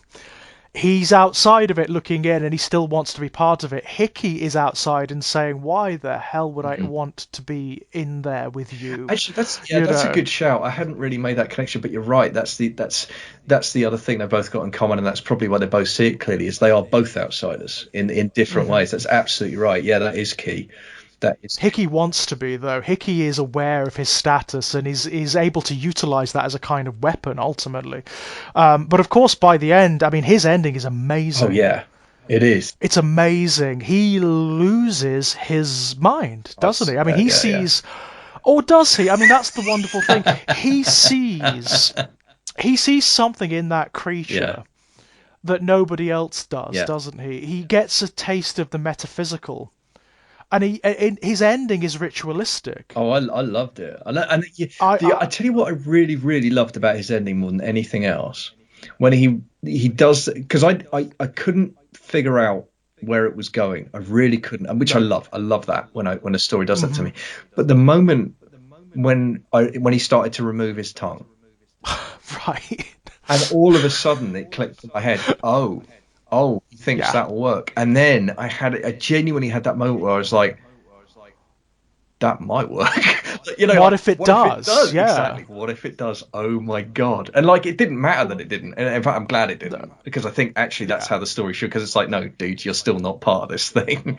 Yeah. Absolutely. You may be an outsider, Absolutely. but you're still part of that system, whether you like it or not. And you know that's not how this works. I just But found it fascinating wow. that he came to that conception, Yeah, that, exactly. and Fantastic. somehow thought that this was the ritual. This is how it's going to work. I have to offer something of myself that's fun. Well, he offers it everything, because all the way through he uses his words, he uses his voice to manipulate and to.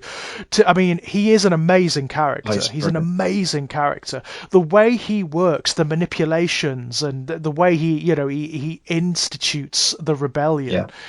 And drives other men to the most obscene of acts. I mean, brings them down to the basest level. Although it is worth remembering, and this is where I think the story follows in, and I mean this is the highest compliment, but the way it follows the contours of the classic tragedy tradition is, in the beginning, actually, Hickey is trying to ingratiate himself with the captain. He is burrowing his way in, or trying to burrow his way into Crozier's good graces. And he thinks he's achieving it at first. Mm-hmm. And you almost feel like there's a version of the events where they don't misfire in making that connection, and actually it goes completely differently. And it's really, because it's really worth remembering that I mean, we've been singing the praises of Francis Crozier. The punishment that he metes out to Hickey is brutal. It's repulsive, yeah, it's absolutely repulsive. I mean, that's another thing. I mean, I would say that Crozier is the most sympathetic of the characters on the Terror and the Erebus, but that still doesn't mean that he is a good man, really. He is still part of this system. Ultimately, and all of the evils of that system are in him. Yeah, yes, irreducibly, because of officer training, because of protocol, because of absolutely, because of the structures. We're back to that word. Yeah, absolutely. But I still, it's because the thing about that sequence is, I mean, and again, this is what makes it a tragedy, I think, is that even when Croce is delivering that sentence, it isn't from his perspective out of malice. It's how things are, isn't it? This is how it happens. It's more than that. He's motivated by the need to protect the woman, because he knows that if Hickey's line of attack is allowed to take root, if the poison that he's talking is allowed to spread, the inevitable consequences is that woman's going to be killed. And worse. Exactly. He knows all that, and he will do whatever it takes to prevent that from happening. But what that means is that he ends up, absolutely like pushing Hickey to this place where you kind of know from that moment on that it's what what's the phrase? It's a scorpion dance, right? Yeah. And what I love about it as well is it's the best kind of scorpion dance where Hickey knows it and Crozier doesn't. I mean, Crozier doesn't. Yes, because he's too noble to realise, no, this dude's a scorpion and you're in it now, and only one of you is walking away from it. I also love the fact that they underestimate Hickey because of his youth. Yes. Yeah. He does have, I mean, they've cast him brilliantly because he does have this, like, butter wouldn't melt baby-faced thing going on. Oh, it's wonderful. And I mean, the guy who played him, you could tell he was having the time of his life. The wilderness in Hickey, I think, is beautifully reflected in the wilderness they end up wandering through. There is this incredible cold emptiness, this passionless quality to Hickey, which we see, of course, when he's accepting the punishment, because he almost doesn't react. He holds himself for the longest time. And you only really see the passion of Hickey at the end. Yeah, that's right. And there's the interesting, I mean, there's the fact of his affair early on as well, which is something that... Very interesting. I didn't know how to feel about that. I honestly didn't know how to feel about that. I mean, part of me was sort of like, are they queer coding the villain, That was the bit that I was bugged by. Yes, that bothered me. It was like, really? The what, like, because he's such a fantastic villain, and it's like, why did he also have to be one of the only two confirmed gay people on this boat? Because apart from anything else, you're not telling me in a crew of 500 men across the two boats, I'm so I'm sorry. really sorry. They were all. I'm There's so no sorry. way there's just two, okay? Those vessels. I mean, we know Yeah, this because, of course, I mean, in the time since journals have been yeah, found and yeah, published, and of course, we just know from human psychology. We know from studies of like prisons and boarding schools and all sorts of things. If you throw lots of same-sex people together in a situation like in a contained yeah. environment where there are no other options, they'll start sleeping with one another. That's just what happens. That's just what humans do. We're like bonobos, you know. That's what we do. Those vessels where, you know, you were away for months, if not Yeah. years, they were just, it was just unspoken. Yeah, that's right. That's what happened. And the truth is, yeah, and that's the difference. Is the truth is there was a kind of, I mean, to to use a problematic phrase, but I'm sure there was but it was, you know, there will have been a version of Don't Ask, Don't Tell Of in course, practical application. That's how it will have gone. Jesus, of course there was. And the other thing that I find kind of fascinating about that is there will have been a combination of men who would self-describe and self-identify as straight, right? Who would be engaging in sexual activity with other men because there's no one else about. What I'm saying, Right, because there's no one else around. Yeah. there will also be gay men on that boat, Yep, bisexual definitely. men, and it's like, you know, and I just there's something inherently interesting about that to me as well, you know. And again, it's Oh yeah, you know, definitely. and it's something as well, like it's different. There's a different quality to it somehow for me when it's in a naval setting. As I always like, I've really struggled with that storyline when it's happening in the prison setting because I always feel like there's a fundamental. It's very hard to get away from the kind of coercive nature of the environment. And not that a Victorian military boat wasn't. Not that the Navy wasn't coercive, it was. I mean, so maybe that's not a good analogy, but the dynamic is slightly different. I feel some Slightly different. You get the impression that there could be like mutual relationships thing, on a it? Yeah. vessel. It's, you know, there could actually be some closeness even. Yeah. You know, I imagine there probably was. You don't have the automatic power differential. I think it's the thing, isn't it? That's it. You know, I mean, obviously there could be depending on rank, and there's all kinds of potential problems, but it's not inherent in quite the same way. Not in the same way. But you're right. Of course, it would have happened en masse. You know. Yeah. That said, I mean, they very effectively. I mean, Hickey does come off as gay. Yeah. Like he really does. I don't. You know, I can't quantify that other than the fact that he does end up sleeping with a man. Sure. But you know, in terms of his other characteristics, there is something about him that is quite queer, that is quite gay. And I'm trapped between the two things of like, and I mean, you know, I'm a functionally straight man anyway, so like it's fundamentally not my place. But I find myself completely trapped between, on the one hand, like. Yes, exactly as you said. Why are they queer coding the villain? Why is the one openly, you know, unapologetically gay man also the bad guy? And then the flip side of it is, yeah, but why can't we have a gay villain? Like, well, you know, like that's it. And also, you know what? I mean, technically, it's a ship of only villains when you look at it on the wider perspective. You know, I mean, the straight characters, quote unquote, straight characters, don't exactly cover themselves in glory here, do they? No, they're all almost all fairly awful, and even the good ones. I mean, it's interesting because you talked about Crozier as being, you know, perhaps the nearest to heroic character. I actually would put in a vote for Tobias Menzies' character, Fitzjames. Yeah, I you know, it's difficult because of course he starts. You almost expect him to be the antagonist at the beginning, don't you? You almost expect him because he's set up as the antagonist. But yeah, by the end, I really felt for him. Whatever flaws he might have had, I mean, he does have a redemptive arc, doesn't he? You know? Yeah, and I just feel like, and I don't know, maybe this is me being a bit soft, but I feel like he was an exemplar of someone who is an absolute product of their environment. And that did mean that he embodied some fairly horrendous viewpoints and worldviews and what have you, and values, because, you know, he was a product of his environment. He was upper middle class or upper class, you know, and all the stuff that implies. But as I say, for me, where that character came into his own, where the performance came to its own, and the writing as well, because that's where it starts, is the normal narrative with a character like that is when they start to realize they're really in the shit, they go completely insane, and they become like this kind of, you know, they go full Lord of the Flies, right?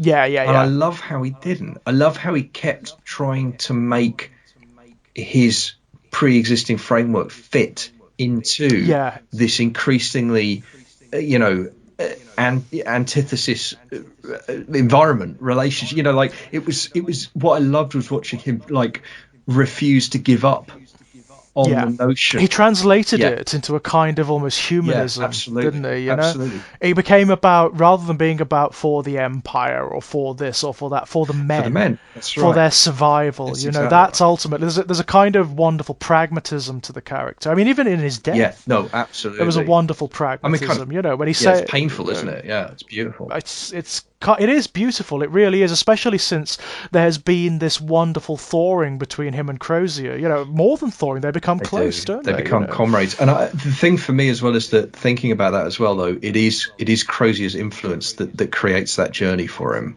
Well, two Yeah, things: it's Crozier's influence, and it's the death of the admiral, right? Which it's the which death we of the haven't admiral. talked Yeah. about yet. But when we're talking about a story, when I said like one of the great things about the story is you know how it ends. Well, you do, but I didn't fucking see that coming. I don't know about No. you, but and it was shocking both Yeah. conceptually and visually. Visually, yeah. In Ooh. fact, the amount of times I was shocked visually in this show Yeah. by everything. Because it's because it really wants you to understand the realities of this Yeah. situation. So it's going to show you people getting the cuts that go Mhm. septic. You know, it's going to show you the awful medical procedures that people are going through. It's going to show you the wounds that are opening again, the old scars that are opening because of Mm. scurvy. It shows you it all, doesn't it? It's What? brutal. It is absolutely frigging Yeah. brutal. There were I mean, I consider myself fairly unflappable when it comes to this kind of thing in fiction. You Mm. know, there were moments when I winced when I was looking away from that screen. It's repulsively Well, brilliant. that's because I mean, there's two things going on there. One of them is that that's because that's the reality of the situation, right? That's what Yeah. makes it such a. Because the thing is, the true story is these two boats did go out on this expedition. They did freeze in the Hmm. ice, and we don't know what happened to the people on the boats, but we Yeah, can, but you can yeah. guess. You can make a fairly And educated guess at actually, what happened to them. absent the giant, the giant bear-like The monster, bear. uh, Yeah. that's probably some version of what did happen. But Yeah. so there's that. I think just the reason it squicks you out is because it's that, but it's also because they just do it in such a matter of fact way. I think Yeah. the thing that really got me on this, because it's funny, I was talking to RJ about it. He actually bailed from the show on episode 6 because he saw someone getting their legs sawn off. He was like, "Nope, I'm out," which is Yeah. fine. It But I get yeah, that was it was. vile. It was vile. That moment was It was, but the awful. moment that got me was a smaller one, and it happened earlier, and it was one where it was Good Sir was talking to, I can't remember the name of the other doctor, but they were having a Hmm. conversation because they had quite a spiky relationship, those two. It's just one of the many Yes. delights of especially the first few episodes, because those two are constantly clashing. And while Yeah. they're having the conversation, the other doctor is very matter of factly cutting the fingers off of this man who's Hmm. sitting next to him in the sitting room because his fingers have just died from frostbite, and Yeah. he's just cutting Yeah. them off whilst Hmm. having this conversation. And it's like I was just like, because it's Yeah. it's it's the juxtaposition of I mean, casual digit removal, just like not a good sentence, right? No. With like No, not in any no, context. but also the way it was just like even the guy having his fingers cut off was barely Yeah. reacting. This is de Yeah, rigueur. Yeah, exactly. this is what happens in this Yeah, situation. And then that's counterpointed, of course, by the incredible yeah, violence of the yeah. monster, of the beast, which is, when it occurs, is savage and Oh, shocking. it's fucking brilliant, isn't it? It's It's, so I visceral. mean, like, because I like big monsters. I'm a huge. I mean, me and Mm, Kiddo watched Kong versus Godzilla recently, and I loved it. I love big monsters. But this, mm, there is something. It's a really odd thing, isn't it? Because it is disturbing. It is stomach churning, but there is also a kind of well, I'll speak for myself. I won't implicate you. You could just, but I think there is a gleeful quality to it. I really do. It's about, Oh yeah, when it turns up, yeah. when you know the monster is around and it's going to occur, and it is framed Oh my God, beautifully. yeah, yeah. They don't like shoot their load too No, early. It's those little suggestions that you see of it that maintain the weird metaphysics of the yeah. beast. And the fact that it might actually not even exist early on. You know, I Mm, was thinking, is this actually even there? Is this just a symptom of them going mad because we together? get the clue about the lead before the characters do. That's one of the many things I think of that's incredibly clever bit of storytelling. And what I love about that is it relies on our 21st century knowledge Yeah. to drop the information in such a way that the characters don't react and we do. That's exquisite storytelling, because It's very it's clever. respecting the intelligence of your audience, and it's not just Yeah. respecting it, it's making it an accomplice Yeah, to the it's storytelling. phenomenally clever writing, that is. I mean, and you feel respected for Yeah, it, don't you? yeah, You know, the fact that you don't have the character saying, "Oh, yeah, lead, yeah, yeah. They have to discover it slowly. You know, it is sincerely brilliant, and it just adds in another layer. It is not the only cause of what's No, going on. You know, there are any number of reasons. I mean, just the natural environments of those vessels, those hermetically yeah, sealed yeah. cultures cultivate a kind of madness anyway. But then you have on top of that like the chemical elements as well. No, it's absolutely brilliant. But the other reason it's brilliant is because, as I say, although the characters don't know it, you as the audience do, and it means that You you're know, exactly right. When the first encounters happen with the creature, you're not quite sure, because yeah, it's like, well, they could they be at the point where they're hallucinating? Yeah, yeah, yeah, it's yeah, possible. It's possible. Are they definitely. paranoid enough? Are they ill enough? Are they scared enough? Yeah, on a subconscious level, at least they must be. And I love the fact that when it does like physically appear, this Yeah. creature the design of it is Mm, beautiful. It mm. doesn't look entirely like a bear. There are human Yeah, qualities no, that there absolutely are. they've melded into its No, face. that what I love about it is there's that.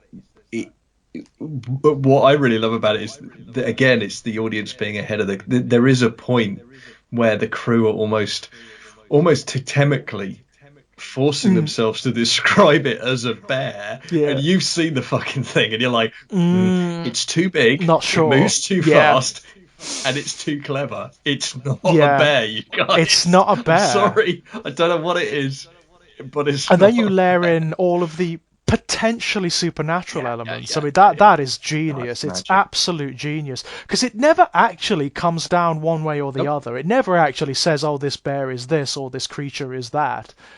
You just have this commingling of paranoias, delusions, mythologies, stories, and the fact of the creature. And the suggestion, I mean, one of my favorite moments in the entire show, it genuinely kind of gave me goosebumps, was when the woman who's escaped and she's in her igloo that she's built, and then she hears the noise and she goes outside, and there's the carcass of the sea lion that's been left for her, Yeah. presumably by the beast. And I was just like, oh, What does it that's mean? Yeah, so great. That's that so great.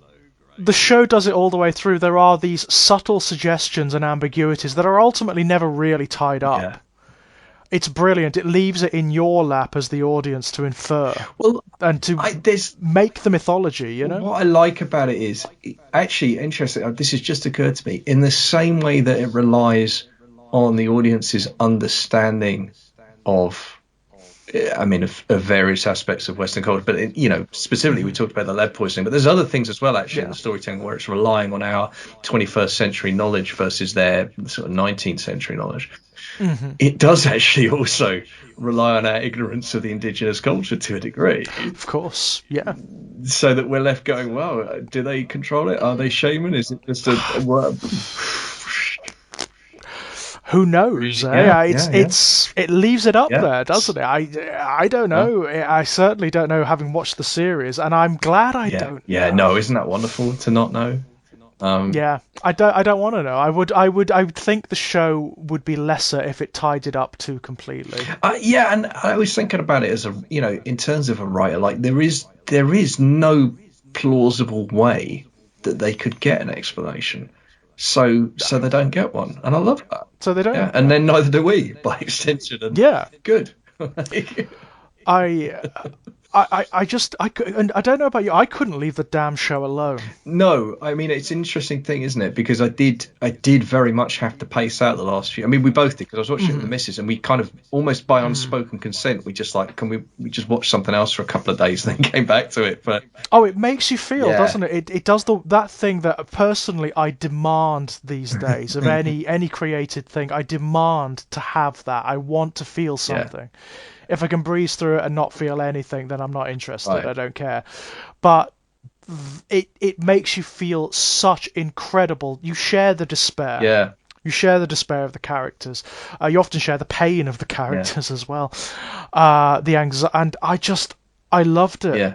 I loved it. I wanted it. It made me feel so deeply and so powerfully. I couldn't stop watching it. No, and the interesting thing for me was that what I found was in those 2 days I wasn't watching it, I was thinking about it. Yeah. You know, it really played on my mind. And as I say, I have to say, especially the final 3, especially when I got to the end of episode 7, I thought, holy shit, we've got 3 episodes of this. Oh, yeah. The journey across this desolation, and you know what's going to happen. It's what you were saying before. You know that this is going to be just a parade of suffering. Yeah, absolutely. It's going to be atrocity from end to end. People starving, people dying of sickness. There are some awful sequences. Yeah, there are. In those 3 episodes, you've got like the characters who are lame or who are sick or injured, like crawling across the rocks and.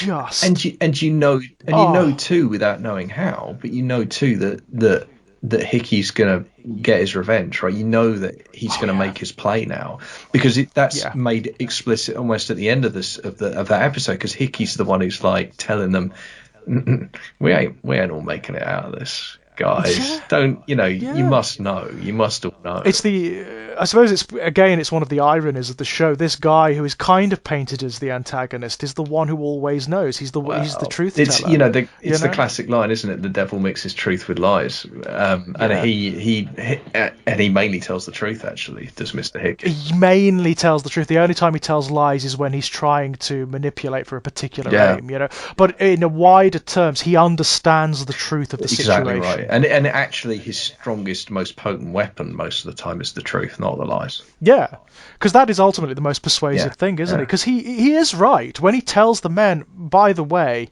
they are lying to you. You do know that, and there is this separation between you and the officer classes. He's right. He's absolutely correct. No, he sees the system very clearly. Absolutely, and that's again that thing where they're acting. What I like is it doesn't sell the officers short. It's very easy to cast the officers in that position as cut-out villains. As I say, as I thought they'd be going for with Fitzjames, I really thought that's where. I thought that too. I mean, when it became very antagonistic between him and Crozier. I thought, well, that's where the tensions are going to come in. It's going to be this war between like different ideologies and different perspectives on the situation, and it becomes something very different. But that's where Franklin's death is so important, right? Because that's the dynamic. Because there's no version of that story where where Fitzjames doesn't stay with Franklin as long as Franklin's in charge, and Franklin's the one who's really at loggerheads actually with Crozier. Yeah.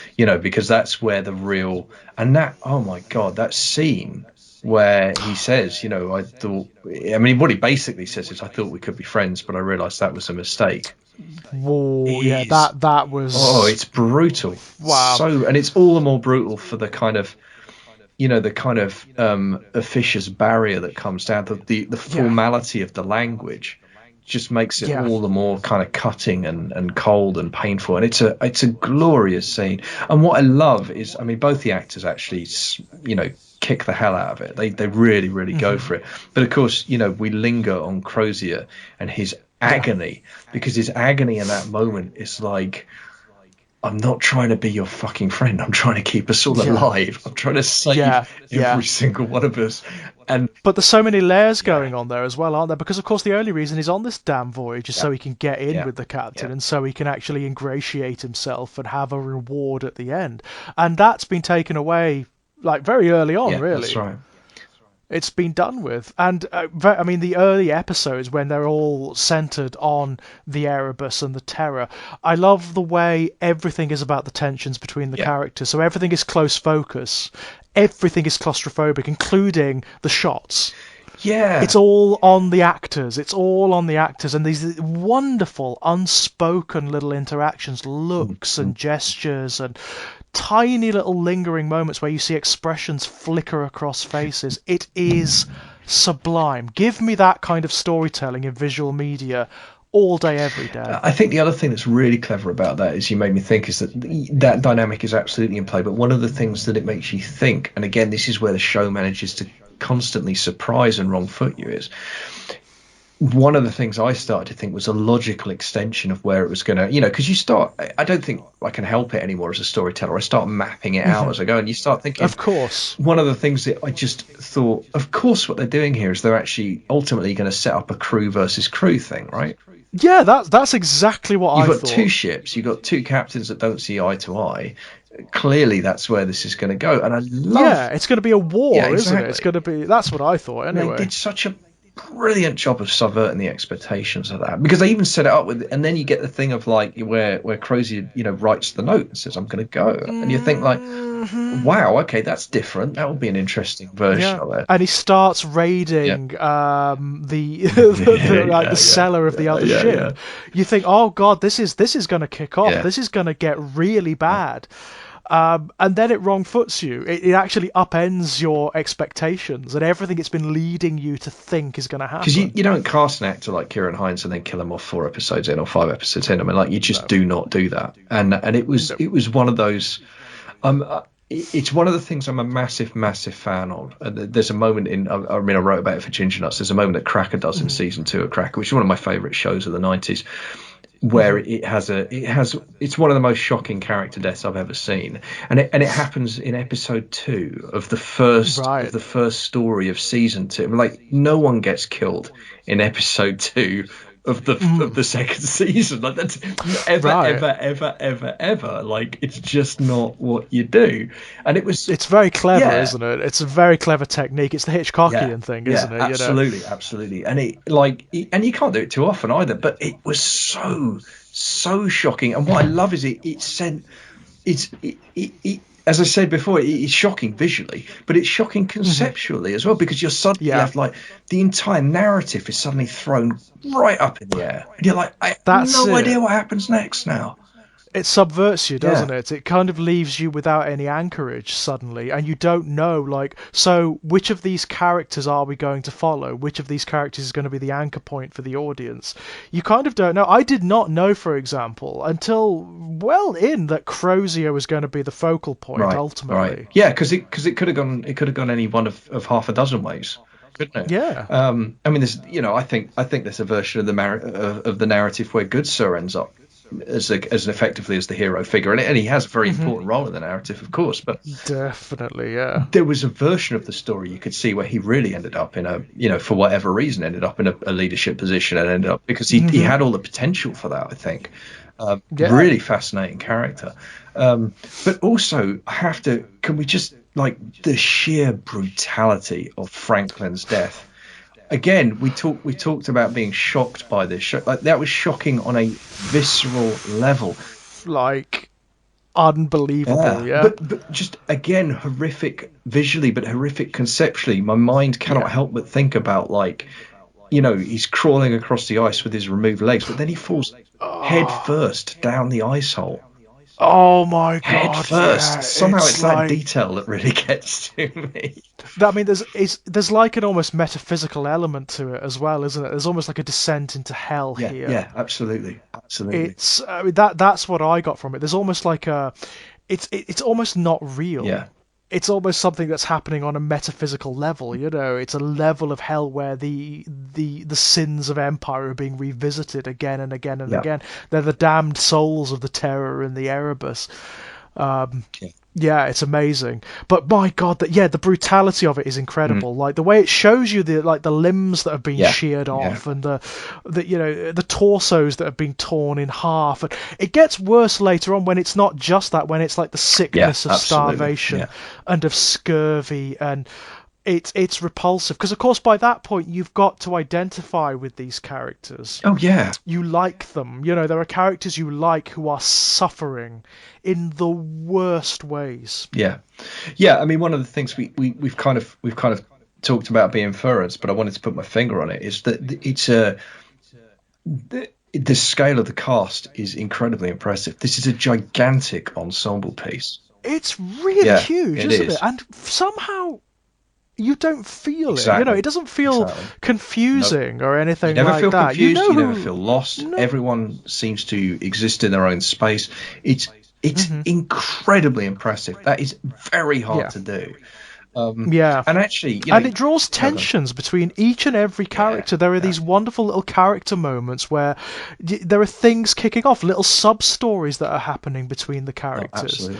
It's brilliant. No, it's It's super. absolute. The world Yeah. building, the time that's taken to set up the cultures on these ships and between these men is incredible. One of my favourite moments in the entire piece. It's a very small moment, but it's quite early on. One of the very early deaths, and one of the men starts singing. Oh And yeah.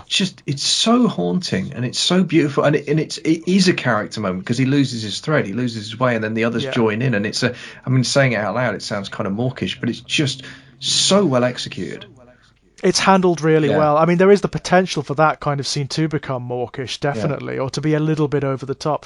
Actually, I mean, what really sells it is the faltering. It's the Yeah. fact that he forgets the lyrics, so someone else has to come in, and then that encourages other people to get involved, and it is really beautiful. I think yes, I think all of that, but I also think the other reason it works is because of what we talked about before, because of the setup. It's also inevitably carries the weight of tragedy underneath all of that, because what you see is Yeah. the faltering and that normally that's kind of a bit of a cornball scene, because it's the rallying of morale, right? Of But in course, this yeah. moment, it gives you as the viewer none of the catharsis of that at all. No. Because you It's almost an know they're elegy, all isn't it? fucked. So actually, it's Yeah. like it's the tragedy of the human spirit rather than the That's triumph it. of it. Because you're watching thinking like, okay, lads, but Right. you're still. This isn't a release. No, it's not exactly. It's They're almost singing the elegy for themselves. would they but know it? It's wonderful, isn't it? That's it. Ah. Yeah, it is. I mean, I could not believe how good this No. was. I'll be honest. I was absolutely shocked by it on so many levels and in the best possible Yeah. ways. No, I was just bowled over by. I mean, I have a particular. I don't know what it is about Victorian era in particular that draws me, but it's something I keep coming back to. As you know, as I mentioned before, I'm doing a series on the Sherlock Holmes canon with Jack Dragon Right, at the of moment course. on Patreon, and so I'm getting to revisit those. I'm actually reading them to kiddo as well for bedtime reading, the short stories we've been working our way through, and there's something about the language of that era that I really like. Yeah. There's something about there is something. It's so odd. There is something. Comfortable is the wrong word, but there is something innately familiar. Yeah, there's something very compelling about it. Because Yeah. I don't know whether it's because it informs so much of what we understand of what is I British. think that's a non-trivial part of it. Yeah, the thing that I find fascinating about the Victorian era is, it's funny enough, it's one of Kiddo's favourite eras as well, because they've done it in school, and she is fascinated by it. She's not quite sure why either. I think partly it's the immediacy of it. It's actually, I mean, it's Yeah. you know, in historical terms, it's yesterday. Oh, yeah, I was going to say, it was just like, yesterday. Yeah, and that's significant, because what it means is you can't do that abstraction thing you normally do, where you go, oh, but it was a long time ago and people thought differently then. Well, no, you know, biologically those people were identical to us. That's not a thing. Yeah. So And yet at the same time, well, in yes. that short space of Quite. time, That's the- such transformations have occurred, possibly arguably more than in any span in human history, more transformation. There is a greater gulf between us and the Victorians because of things like the Industrial Revolution, because of No, technology, absolutely. everything that's happened, than Then between the Victorians other, and 100 years yeah. before that. Absolutely the case. Yeah. I think that is absolutely the case. So there is this kind of alien fascination with it too. Yeah, I think that's right. And but isn't that inherently fascinating that it's both alien and familiar? I mean, there you go. Right? Yeah, it's a very strange tension, isn't it? A very strange dynamic to explore. That's really fertile ground. I also think it's interesting because it's like it's a way. I mean, I've really been thinking about this only very recently, but it is how we. I think the Victorian era was how I was first introduced to the concept of class. Yeah. Yeah. And it's easy to be blind to class in the society that you live in because it's the air that you breathe and you don't really perceive it because it's in 100,000 tiny, micro expressions and atmospheric things that it's very easy to just think of as just life, just how ambient, part of the environment. Exactly. It's just the way it works. But when you encounter it in the Victorian era and you encounter the disparities in class and the differences. I mean, when you learn the shocking facts of life expectancy in working class London or working class Birmingham or any of the industrial infant mortality, that kind of thing, all of that stuff, and actually even when you learn about the kind of on the surface the more kind of sensational stuff like the Ripper murders, which obviously there's an element of that that's very puerile, but when you dig into it a bit more, what you uncover is like when you start to learn about the lives of the victims and you think like, of course, that was the life story of hundreds of thousands, probably millions of women in that era. That was the normality of their existence, and what that tells you about like the seething horror that is history, that is human history. Absolutely, yeah. I mean that is something about Victoriana I find particularly fascinating. It's that bizarre tension between what it wanted to portray of itself and what the reality was. So I mean, it's something that Oscar Wilde talks about all the time because he saw it and of course he operated in it. I mean, if you were a gay man at that time, then you obviously you were automatically I mean, he was upper class obviously, but he automatically had to operate in the seedier, darker underbelly. Right, because of his sexuality, and that's the thing, though, isn't it? And explores it. Just explores it, goes for it in a very sort of shocking way. But the interesting thing about that with Wilde, isn't it, is that's where Wilde's really interesting because he's also almost that. Wilde was living intersectionality before. 100 years or so before the phrase existed in common parlance. Yeah. But that's what you're talking about there. That was his lived experience. It's like, yes, in some ways I am very privileged, and yet because of this characteristic over which I have no control, I am also despised. I am also criminalized. I am also, it's really interesting stuff. That fascinates me more than anything. Sure. The fact that you have this society, this culture that is absolutely obsessed with protocol, utterly obsessed with the propriety of things, the way things are supposed to be, with a very prescribed sense of morality and ethics. But underneath that veneer, seething license. Yeah. Just unfathomable seething license.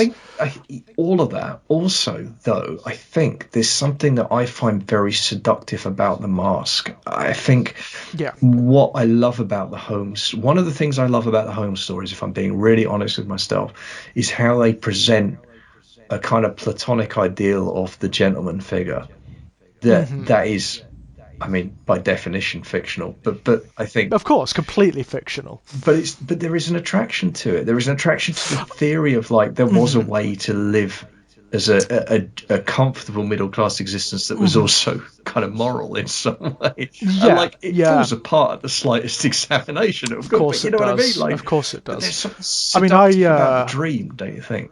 I've always loved the fiction that pulls it apart. So one of my favourite books ever written is Dr. Jekyll and Mr. Hyde. It's one of my favourite books ever written. And that's exactly what it's about. It's about exposing the hypocrisy of it all. That's what people get wrong with Dr. Jekyll and Mr. Hyde. People who've never read the book, obviously. Because what is made clear in the book is that Hyde is not like a separate person from Jekyll. And Jekyll is into some of the seedier shit that Hyde gets up to before he creates Hyde. What's made explicit is that Hyde is kind of the mask. Right. He is the way that Jekyll can indulge in all the things that he considers to be improper Yeah. without Yeah. guilt. Hides the mask, not Jekyll. Yeah. That's. Yeah, hides the mask Yeah. ultimately. I mean, you can look at it in multiple different ways. I mean, in many respects, Hyde is the truth because he's the Right. appetite Right. Right. given free Yeah. rein, you know. But he's also the mask for Jekyll because Jekyll is the public face, the public figure. And that's ultimately what it's about. It is a story that is about exposing hypocrisy. Yeah. That's a great example of fiction telling on itself, regardless of what the aims. Absolutely. And I know, obviously, you're dealing with a very talented writer there. Maybe he did plan all of that. Maybe that's what he was trying to do. But regardless, that's what he did. That's what he did. Yeah, I mean, it's fairly explicit in the book. The thing I find fascinating, endlessly fascinating about Doyle, as you know, as witnessed by the show that I've been doing with Jack, is that what I love about Doyle is the hypocrisy is exposed in spite of Doyle's love affair with. Right. Because of course Doyle was rather conservative, wasn't he? You know, I mean, this is fair to say. In some ways, he was very. He was actually. Weirdly, in some ways, he was quite liberal for his era, actually, and in other ways, yes. He was Sir Arthur Conan Doyle. I mean, that comes with certain inevitable, connotations and requirements. But that's what's interesting about him. And liberal is the word. I mean, not in any meaningful way, sort of left wing or socialist. But what it means is that he did have liberal anxieties, and his liberal anxieties about the ways in which the model of society he lived in left women vulnerable is clear in his work. I mean, not working class women. Let's not go crazy, but.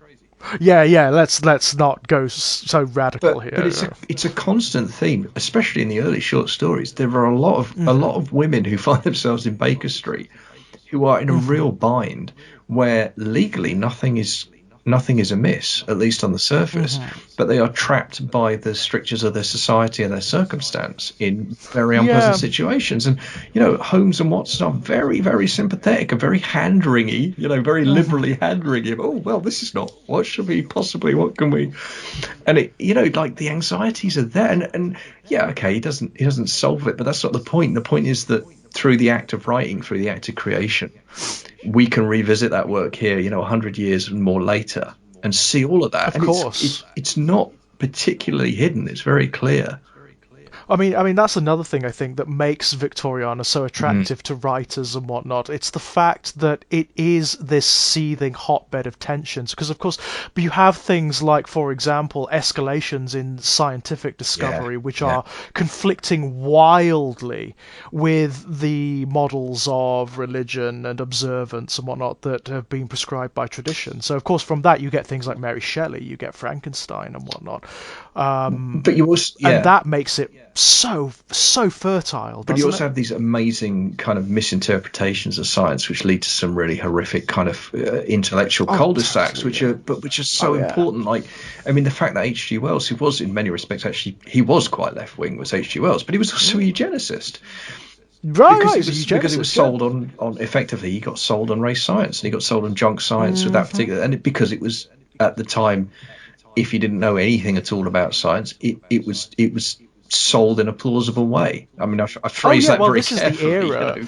Absolutely. I mean, this is the era that gave us Malthusianism. Right. This is the era that gave us that. I mean, it's part of the reason why Charles Dickens wrote A Christmas Carol, because Scrooge is at the beginning the ultimate Malthusian. He even says it, doesn't he? Well, if they're going to die, they'd better do it and decrease the surplus population. Well, that's the very core of Malthusianism. It's the very core. And Dickens actually did have an encounter with Robert Malthus and fucking hated him.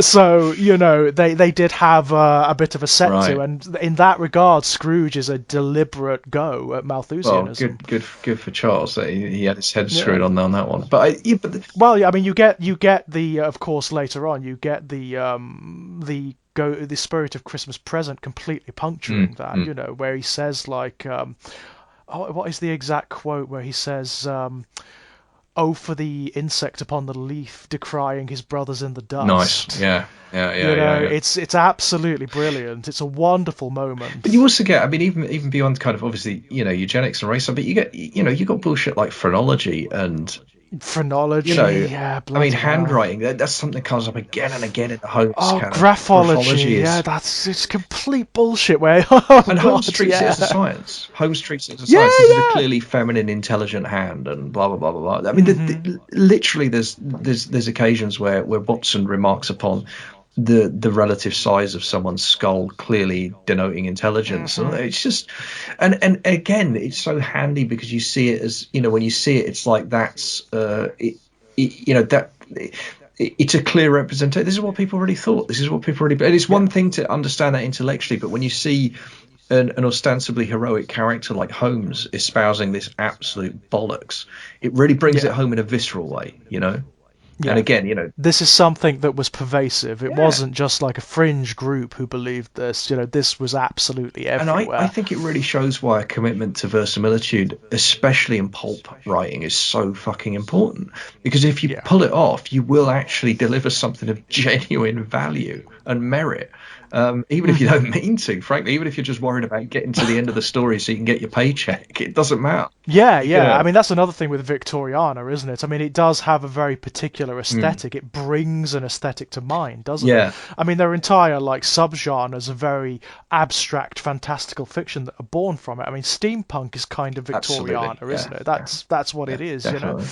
Um, But I mean, so it is easy to it abstract. is, but I think what I love about the Terror is the way it builds on all of that stuff we talked about, but it also, as we've mentioned before, mercilessly utilizes the extra knowledge that it knows its 21st century Hmm. audience is going to have, and I'm Yeah. just, my admiration for that knows almost no bounds because it's, It's yeah. brilliant, and it uses it to assault Well, that that's, yeah, culture. yeah. I mean, that's obviously what To I love about it. Yeah, completely like rip it yeah. open and expose the diseased entrails. That's what this is. I mean, it's vicious. It's absolutely But vicious. I think this but show yeah. on every But level. don't you also In think terms, by doing that, I also love how it exposes the present. I mean, that's the really thrilling hmm part. That's the really incendiary part of it for me, yeah, because we're living in a moment, you and I, in this country, where hmm we have this situation where we have ministers of the crown talking about a patriotic version of British history being taught in schools and universities.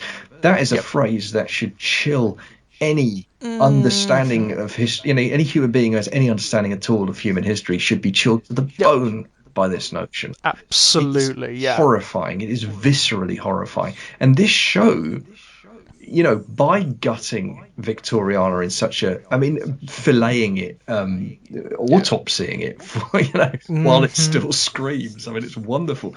But Yeah. by doing that, it indicts the present moment as well, I think, in a really Oh yeah, powerful way. totally. I mean, it ultimately shows you, it's exposing the ultimate evils and trajectory of Yeah. nationalism and of prescribed notions of Yep. history. It's very clever. No, It's very it's clever. great. It's great. It's great. And what? And as you say, at this time, Yeah. essential. I want more of this. I want to see more art that does Oh, it this. really got me fired up. It really got me fired up. It got me thinking about all kinds of stuff. The other thing, though, that I love about all of that is it manages to do all of that, and it doesn't sell short the heroism of the individuals either.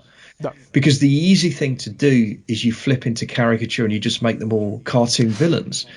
Or Yeah, ciphers for like whatever ideas you're trying to that's convey. right. Yeah, that's often a problem, isn't it, with fiction that has very very clear ideas and But agendas. this Um, shows you why that's a dead end and why this way is better. yeah, Because actually the yeah, story has more power, far more impact. Is far more, does far more damage if you hmm allow the characters to be fully human, be fully rounded, be real, yeah, even be idealistic, be passionate, be, because one hmm of the other problems I always have with survival fiction, funny, I've banged on about this with Jack Graham before, like the thing I hate about more than anything about like the Poseidon Adventure style story hmm is it lies about human nature.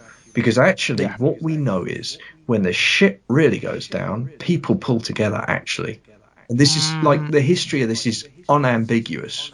When you yeah, look at whenever there's been a big tragedy in whatever circumstances, you find thousands of acts of kindness, of solidarity.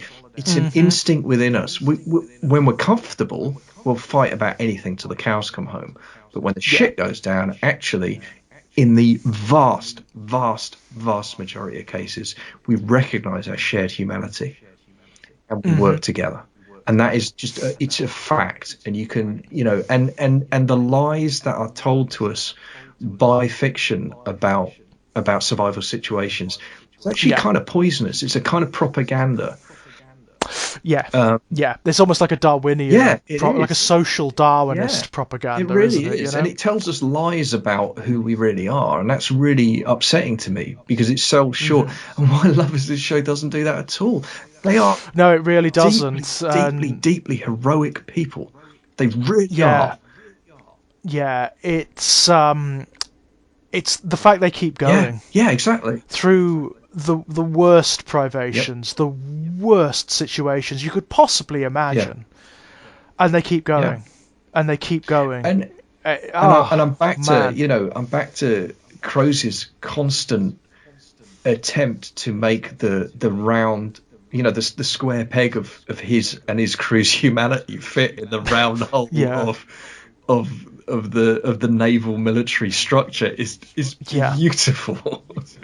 It's beautiful to watch, Just trying to insist that it is good, that it is fundamentally correct, but clearly it is what has led to this. Absolutely, it's wonderful. It's so good. It's that for me is like the core theme. It's that slow realization of the characters who are in the meat grinder, who have been enjoined to worship it. Realizing what it's for. And the other thing I think I like about it, and this goes to both the visceral and the psychological horror of it. And again, I come back to that thing of like, oh my god, I've got 3 episodes of this to go, and I don't know if I can take it. It doesn't look away. It just does not look away, and that's why you get, because you could cut together a version of this where you handled the monster in a different way. And it would be a lot less visceral, and it would still be a good piece. It would still, but I love the way the show went. No, and then they get ripped to pieces, and you're going to see that too.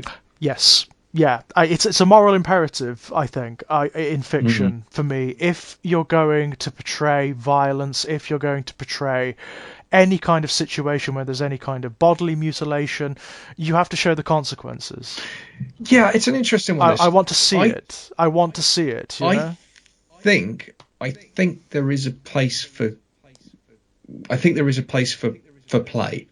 I think there is a place for cartoon violence, for comic book violence, for knockabout. I think it has its place and it has its setting. But I think that if you're going to try and do a story like this, then absolutely, because otherwise you're not committing to that level of honesty, and you're kind of going to let yourself down at that point, and you're going to let the story down too, and they didn't do that.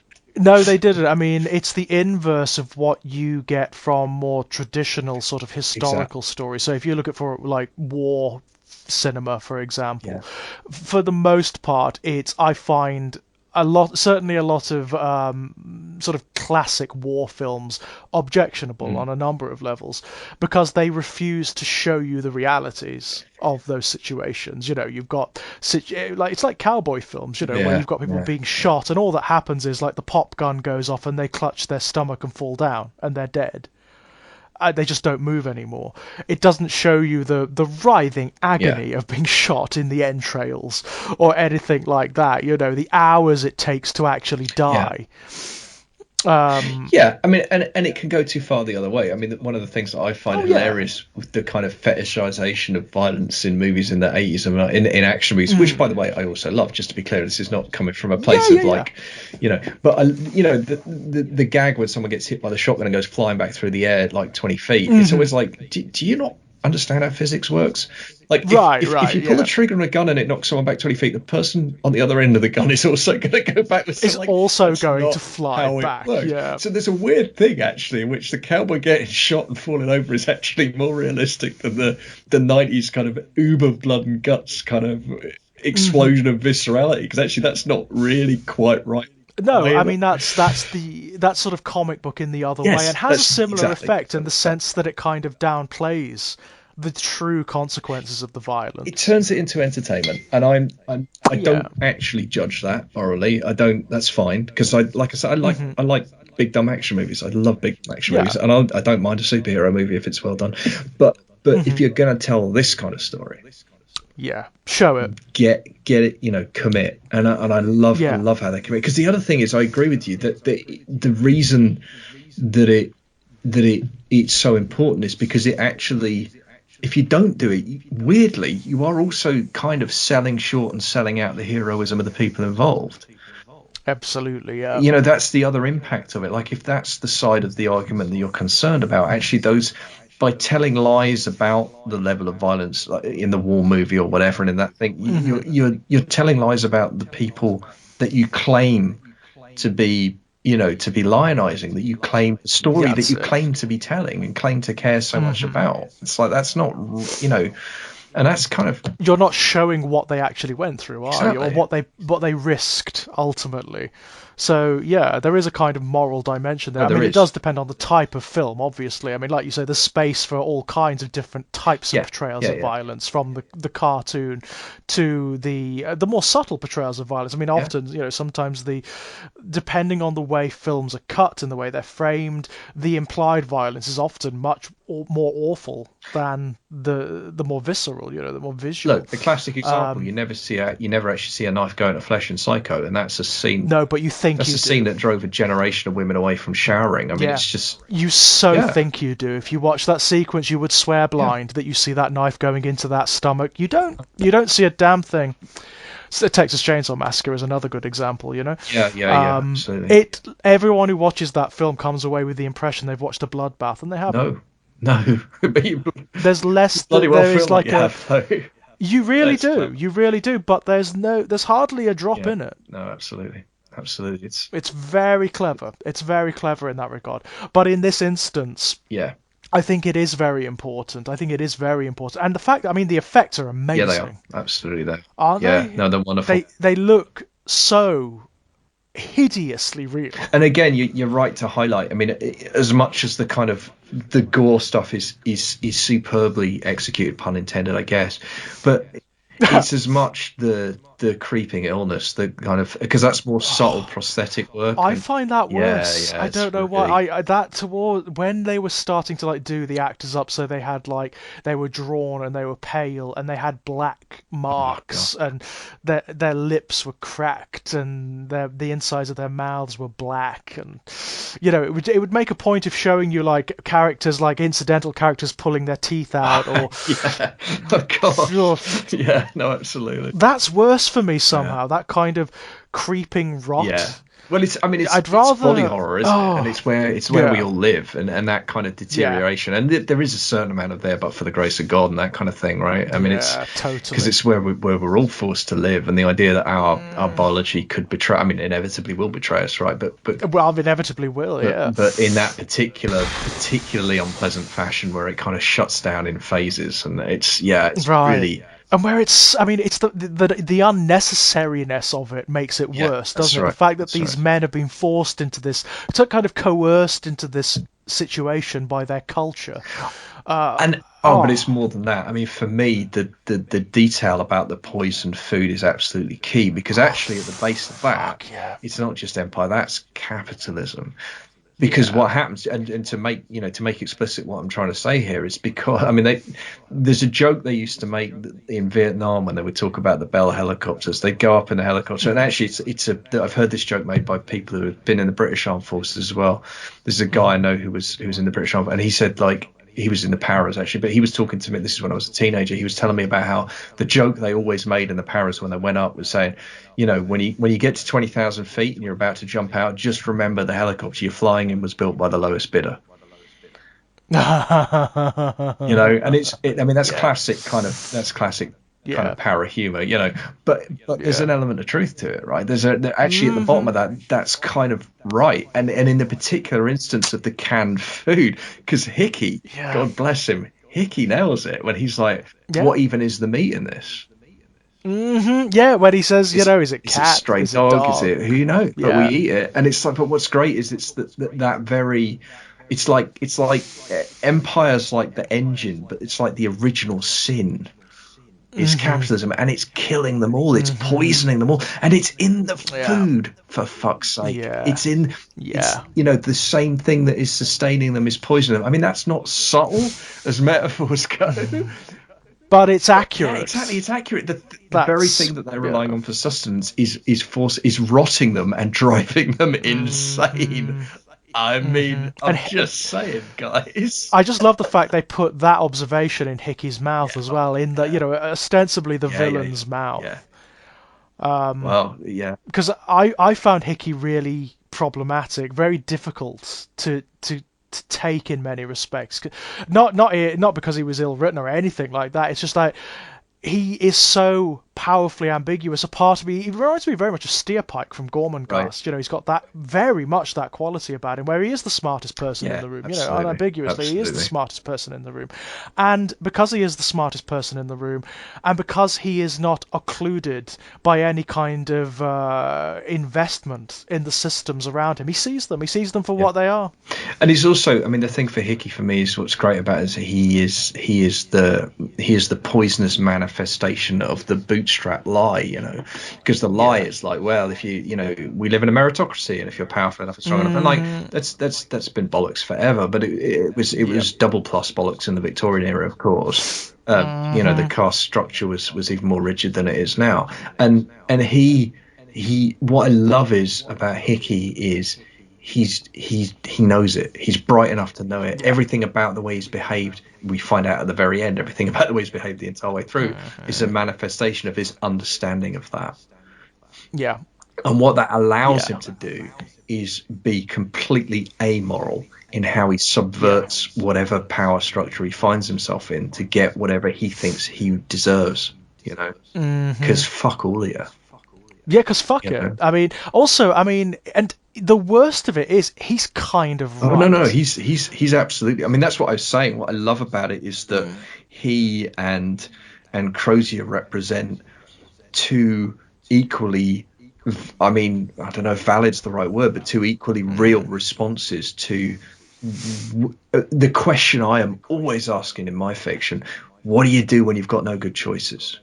Yeah, absolutely. What do you do? Do circumstances kind of force your morality? What I find about Hickey that's really fascinating is he even refuses to be a slave to the circumstance, doesn't he? Absolutely. He turns it into a grotesque circus. Oh, it's phenomenal. It's absolutely good. And the other thing I love about it is with Hickey, they don't go out of their way to show that he's experiencing advanced signs of the poisoning either. The degree to which Hickey's madness is sourced through the food and the degree to which it's just Hickey, again, the ambiguity is deliberate. It has to be. I mean, I err on the side that it's Hickey. Yeah, it's just him. It's just the way he is. Look, there's a thing we talk about a lot, and this is something that people who have struggled with alcoholism talk about, especially where there are people who drink, and when they're drunk, they're just them but louder, right? Or them but funnier, or them but sadder. Yeah.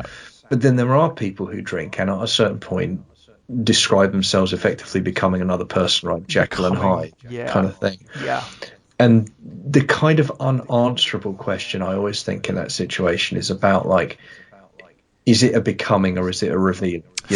Is it a realization? Yeah, exactly. Yeah. Is it that the mask comes off because the inhibitions come down, or is it that, or is it something more of a transmutation? Is it actually is it Banner into Hulk, right? Is it a transformation? And I don't know. I'm fortunate not to be in that position myself, so I can't speak to it from direct experience. But likewise, Hickey is in that zone for me. Is he? Is how much of what is making him do what he does, especially because he has lost his shit by the end. Oh yeah, by the end. I mean, I love how far it goes. Again, just how far it goes, how far he goes. Yeah, I mean, is he reacting because of the nihilism of the situation? Has he just realized in his own mind, you know what, we're all fucking dead? It doesn't matter. The other thing that fascinates me about that is how come Hickey isn't obviously poisoned by the doctor? Because that's the other bit. Because I mean, my God, you want to talk about bleak? You want to talk about mind blowing? Oh my The way that God, the yeah. doctor's decision to Amazing. oh Absolutely incredible. I mean, the selflessness of it for one yeah. thing, and I love the "fuck you" element of it as well. I love You the know, remorseless logic of it. That's what I love. I love that he, this fundamentally, I mean, I really do, fundamentally decent, flawed, but yep, fundamentally decent human. fundamentally one of the most decent characters in And it. he realizes that's it. That's his Yeah, best play. the best play My is that you've God. got to die. Not Yeah, no, no, no. it's Not just that you've got to die, you've got to poison yourself in such a way that you yeah, poison your meat so that the men yeah. who will eat you will die. Holy shit. Wow. Yeah, yeah. And in its way, that is as deranged as anything Hickey does. Yeah, I suppose it is. And I love the fact that that's his last Yeah, I do. act as well. That's what he does in his last moments. It's It's incredible, brilliant. and but I love the remorseless logic of it. That's what really Yeah. pleases me about it, because you're like, well, that's how else is this going to play out? And the instruction I mean, that's just the instruction to eat from the heel. Eat from the soles of the feet and nothing else. Brilliance. God. And you Absolute just, brilliance. I'm just Because, left sat there, just goddamn show. Like, is yeah. there anything you can't do? Like, Right. Is there anything you're not going to yeah, show? yeah, yeah, You know? I mean, it reduces these characters so far, doesn't it? To, like, the basest level, ultimately. yeah, I mean, Crozier at the end is like nothing. yeah. It's ripped everything away from him. It's taken away his men. It's taken away his dreams. It's taken away his humanity. You know? Well, I mean, Crozier is really interesting because you talked earlier about his ending. He Hmm. arguably, I mean, he arguably survives by effectively by becoming reborn, right? Yeah, that's it. Yeah, He has a rebirth, yeah, doesn't I he? He think has a so. rebirth into something outside of the prescriptions of Yep, empire and the culture to which he was born. And I I love the love it. fact it doesn't make a muchness of it. It doesn't. He doesn't have any grand speeches. He doesn't talk about like what he's feeling or what his motivations are. You just see him outside that tent when the other two have come looking for Yeah. him, and he just stays silent. Oh, it's so good. It's so good. The way out is get out and stay out, Get out and and stay it's out. also Yeah. like it's also what I love is that he had no way independently of engineering that outcome. He could Hmm. only end up living that life by the set of circumstances that led to that Yes. moment, which were obviously like horrific Yeah. beyond comprehension. It's the Ah, only it's so way he good. could have seen what the culture he was born to it actually is. It's the Yeah. only way. He had to see the ultimate, the inevitable conclusion of it. Yeah, and I love how his final decision in the story. I mean, obviously he's going to go on and live a life, which is also great. But his Mm. final decision in the narrative is to just reject all of that. Is just to Yeah. disappear. Yeah. I'm just it's wonderful. It's so It's good. the total inversion of the white savior Yeah, narrative. The total yeah, that's inversion right. of it. Actually, it's the white imperialist intruder who needs Yeah, saving yeah, ultimately from themselves and from their yeah, culture. yeah. And actually, there's a real what I love as well is that there's a humility to that decision. Hmm. That's really important. That's really key because that's it. He's like, no, I'm done with all of that Yeah. forever, and that's I am not Crozier anymore. yeah, I am this nameless yeah. thing. No, I just it's so great. It's so great. And funny enough, it reminds me of a gag. I've been doing the Marvel Cinematic Universe, and we just watched the Spider-Man one, Far From Home, which is kind of the coda, really, because it's after the Avengers narrative has finished, it's after Endgame, but Mhm. it's talking about the blip, and there's a throwaway line in it that really hit me, where the teacher they're on the aeroplane and the teacher turns to Peter and he's like, yeah, my wife pretended that she died in the blip and ran off with the ran off with the neighbor. We Ha! had a funeral for her and everything. It wasn't real. Well, I mean, the funeral was real, but she wasn't dead. And it's a great gag, but it made me think about like that urge to disappear, Yeah. and that how horrific circumstances also offer the opportunity. I mean, it's a trope that's been used loads of times. Fleming uses it in Moonraker, where the villain turns out not to be this British soldier called Jack Drax, but he was actually a member of the Nazi kind of werewolf organization, but he was wearing a British uniform because he was doing an undercover operation when he got blown up. Right. And he just adopted this, right? And again, it's that opportunity to change everything, right? To be someone new. And there's plenty of other narratives, but I am fascinated by that because it is rebirth, right? And it is, but for it to be rebirth, what differentiates it from the religious, because initially my mind goes to the kind of the born again tradition, right? What differentiates it from that is that actually the necessary price is death. I would say there's a legitimacy differential here. I don't trust the born again movement. What I see in the born again movement is people proclaiming that they've changed, right, and given a structure whereby they can forgive themselves for what they perceive to be past sins, and that's it. But and also whereby they can just continue doing the same things, committing the same cruelties under a different auspices.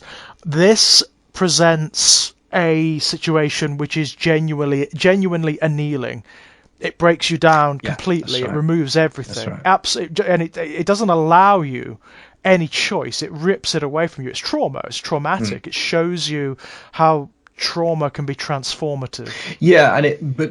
And again, and the rebirth comes from death. It comes from, and that has to happen first. You have to go through it. You can't just proclaim or decide. No, it has to happen to you. And also, and then he's still faced with the choice, and that I also love. I also love that he could have gone in the tent and said, "Here I am, take me home." Yep. And he doesn't.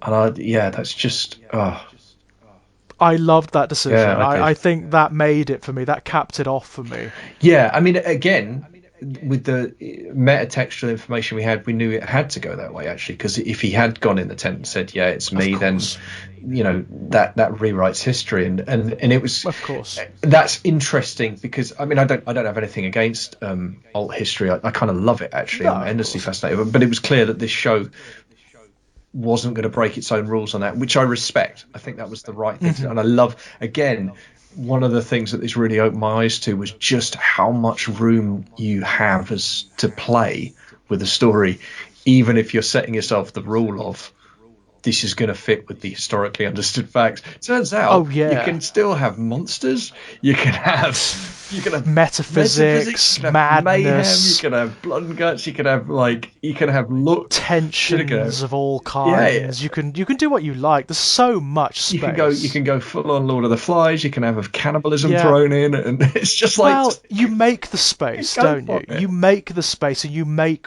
the tensions. I mean, it's like, you could set a story in the trenches in World War One and have any number of things happening. Yeah, absolutely. Yeah, that's another one of those environments, isn't it, where it's effectively hell on earth anyway. Well, it's perfect. I mean, it's perfect. I mean, the amount of tensions that are happening, the political context. Again, you've got that thing of looking back from the tomorrows after, which helps a great deal. Yeah, the inevitability of it. You've got the rigid class system. And it just that's the other thing, isn't it, that's underlying the whole thing, is the sheer insanity of the Enterprise.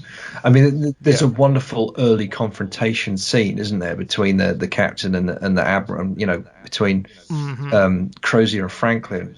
And it is, he is Cassandra in that moment, Crozier, where he says, like, can we just not do this? Can we please just not, because we're going to get frozen in, and then we are fucked, and it's and he's decried as a doomsayer, isn't he, ultimately? Yeah, but it's that's the self-delusion of Empire. That's the self-delusion of the Victorian explorer.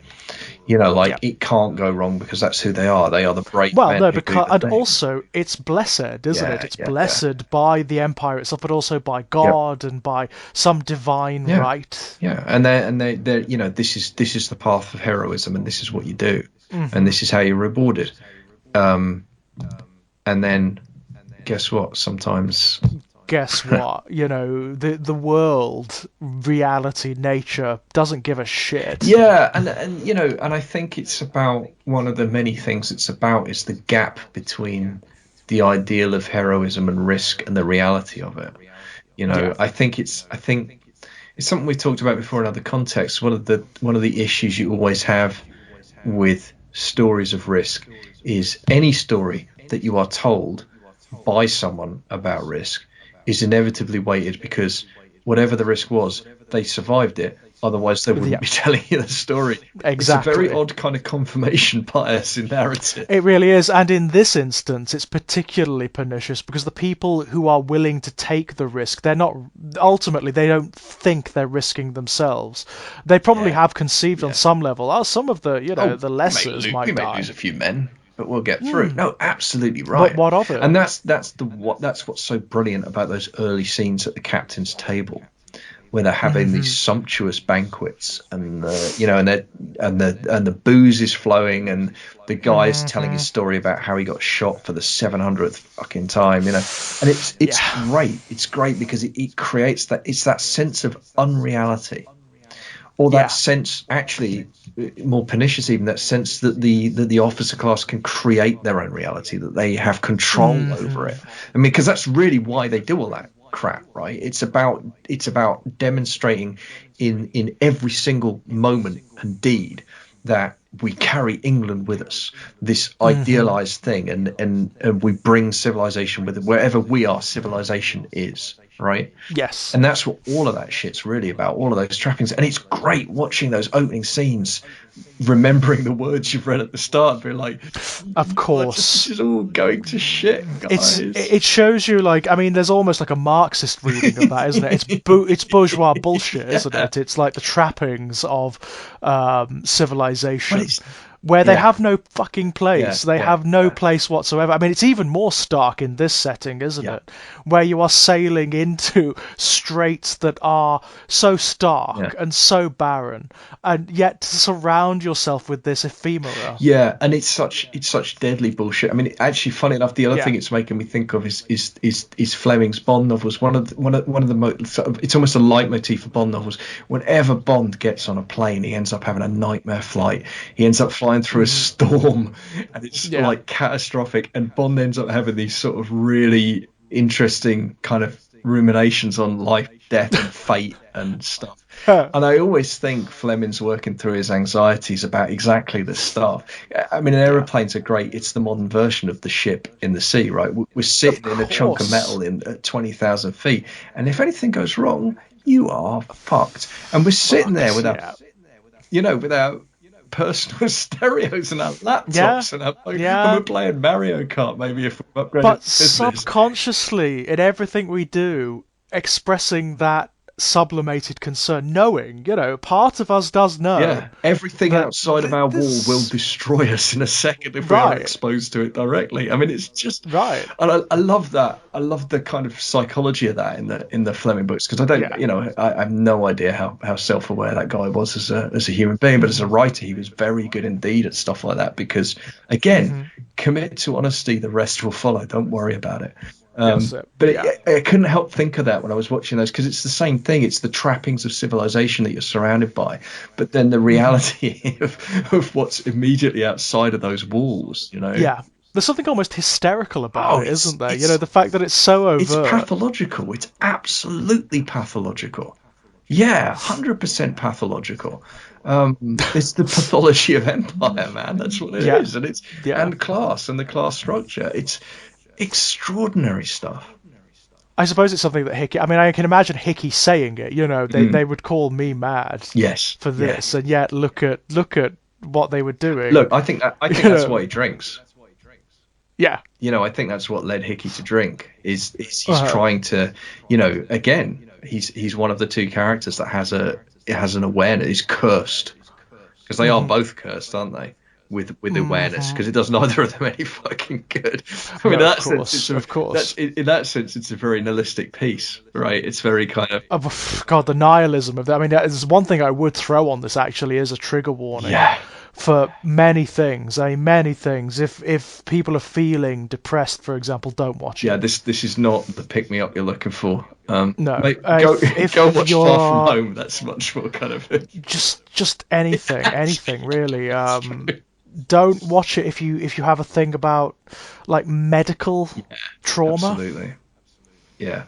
It will do you no favors whatsoever. Yeah. No, absolutely. It's not. Yeah. I mean, I think that's one of the brilliant things about it. Almost, I think, with a possible exception of like maybe like sexual violence, but if you've got a trigger, this thing will trigger it. So it's probably got it somewhere. If it didn't, it was it was trying to. I mean, it's really It's absolutely. But I mean, as I said before, for me, this is something I seek out. This is what I want. I want this all the time. I want feeling. I don't care what it is, whether it's despair, whether it's anger, whether it's whatever. I want art to make me feel things. And if it does it so sublimely as this, then brilliant, beautiful. Yeah, and I think one of the things I want to be clear about is, I mean, I've talked quite a lot about the themes, and we've both done quite a lot of unpicking of that. I want to make it very, very clear that everything we've talked about, 100%, flows from the narrative. It's not injected in. It's not. This is not like pretentious at all. This is it's like, yeah, that's right. It's so unpretentious. No, this is everything is woven into story. the story. Yeah, this is at its core a survival story. This is a story about survival, and as I said, one of the things I love about it is how it doesn't fall into the lame trope of having, like, you know, it sets you up to think you're going to end up with a tribal situation and people fighting, and then it resolutely doesn't do that. It resolutely does something very, very different instead. And I have so much admiration for that, and doubly a lot of respect, and doubly so because it does that, and it's still so bleak. It's still oh, it goes worse, doesn't it? Somehow it makes it worse. I mean, if they all ended up killing one another on the boats, then in many respects it would have alleviated a lot of the suffering to come. I mean, it's an interesting thing. I think one of the moments I remember was at the end. It was at the end of episode 7 when they're setting off, and there's a scene before they go, because they do leave a skeleton crew behind. They do. And it's, you know, whatever it is, it's 20 odd people. And they're like, well, with you guys, there's this number of you, so you've got enough wood to get you through this week. You know, you should get you through to the spring. Yeah. They give them their plan, and I just.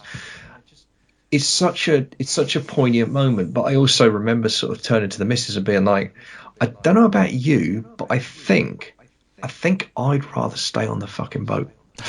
Yeah, I think I'd be okay on the boat, to be honest. I know it's not going to end well, but I think it's going to end slightly more comfortably, maybe, than... Yeah, I mean, at the very least, there's beds. You know what I mean? Like, I just... There's something, isn't there? There are walls between you and the ice. Yeah. I mean, it's the definition of a Hobson's choice, but I think I've got to go with the shit. I think I would not find it hard to volunteer. No, it's all right. I'll stay behind. Yeah, it's fine. I think I would do exactly the same because, you know... There's a part of me that would know. I think. Yeah. Well, that would just understand that. Yeah. This is desolation. You'll die. Because I mean, the other moment that we haven't talked about that I do want to touch on before we finish, because I have a sense we may be getting towards that, but we haven't spoken about it, and it was such a powerful set piece and so important, so pivotal to the narrative, along with, you know, the death of the admiral was the I can't remember what, is it the carnival? Is that how they describe it? Oh my God! Yes. Yeah. Oh, I don't know why that had slipped my mind, but that's the beginning of where it gets really desolate, isn't it? That's the beginning of where you realise that it's not going to allow them anything. Yeah, and it's the one moment looking back on it. I'm almost hesitant to talk about it because I think when describing it, it could actually feel too much or too on the nose. But I just have to promise to your listener, if in the likely event you listen to this and you haven't seen it, I mean, for Christ's sake, go watch this goddamn show and blow your brains out. But it really is. What was impressive to me about that was how well it delivered what is actually in some ways a real kind of it's actually a piece of set piece horror if you think about it. And, yes, and in some ways quite a traditional one. I mean, it's almost Mask of the Red Death, right? but Jesus Oh yeah. Christ, they make it work. I mean, the awful irony of it Yeah. as well. The fact that they've been freezing for God knows how long, and so they end up like getting caught in a fucking fire. Of course, yeah. I mean, my God, the awful gallows, like almost humor of that. It's awful, isn't it? Yeah. And then there's that, the scenes where they're stampeding out, they're trying to get away, and there's that sequence where the one guy has to cut through, and he ends up having to stabbing his friend who's pressed up against the canvas, the cloth. Oh, Jesus Christ Almighty! It's like there's no abjection too far. Yeah. No, that was an absolutely astonishing moment. And let's not forget the fire was set by the doctor. That's the other thing. Of course. And again, we're back to that thing, like knowledge doesn't help you. Like you can be the smartest person in the room, but if there's no food in the room, you're still going to starve to death. And okay, and you'll think whatever you think before you die, but you're all going the same place. Just phenomenal, absolutely. But also everything about it, the spectacle of it before the fire starts. Because remember as well, what's happened there is that's where Crozier's been drying out in the build-up. That's why it happens, because it's you sense that he probably wouldn't have approved if he'd been well enough. Crozier's kind of there are certain accusations that are leveled at Crozier that are true. I mean, he is a stick in the mud, isn't he? He is pragmatic to the point of being almost inhuman at times. I think Crozier would have accepted the principle of we should figure out some kind of morale boosting event before we go and do the thing, but it would not have been this. It would not have been that. Really, no, I mean, I just love how lurid it is, though, because it's something that you just don't expect, and something that you haven't seen thus far. The way all the men are dressed up and in strange costumes, and there are masks. There is this Mask of the Red Death quality about it. There's a Masquerade Ball quality about it, and also a recollection of like frost festivals, of course. On the frozen Thames or whatever. And again, the other thing it brings home to me is the absolute lunacy of they've gone on an Arctic expedition of extreme danger and they've taken all this shit with them. Like they have chests full of costumes and masks, and like it's again, it's completely. But of course they fucking did. Of course they did. Because they were really crazy.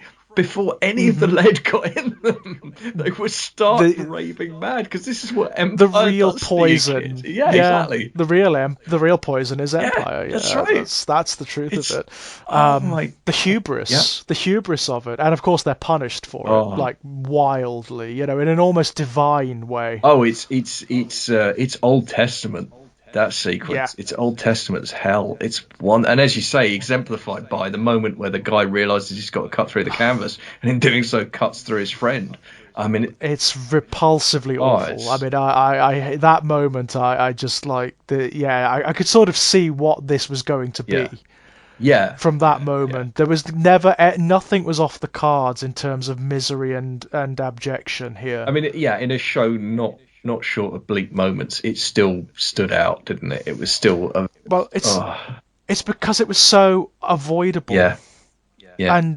But at the same time inevitable. Exactly. It's brilliant. I mean, it's genuinely brilliant. I loved that sequence. And also, I mean, like the color palette changes in that sequence as well. It's a great way of marking the transition from the ships, which is very dark and very shadowy and very bleak, to the vast grey expanse that comes after. You have this moment, this almost like punctuating moment of lurid color. Yeah. I mean, and fire and flame. I mean, the other thing it reminds me of is this song called the Port of Amsterdam, which I don't know who originally wrote it. I've got a version of Bowie doing it as a cover for the BBC sessions, but it's almost like it's this really nihilistic kind of description of the kind of quote unquote pleasures of Amsterdam, but it's told through this really kind of searing, clear seeing eye, and actually it's a hellscape. It really is a hellscape of these kind of, horny, brutal sailors and these women who are just being kind of brutalized by them. And, and it's It very much felt like that to me as well. It's like even before it starts burning down, there's a desperation. Yeah. There's an awful desperation to it. I think. There is something very strange and feverish about it, isn't Yeah. it? You almost get the impression. I mean, when I was watching it, I'm like, they've already lost it. Yeah, absolutely. There's a madness Absolutely. to this.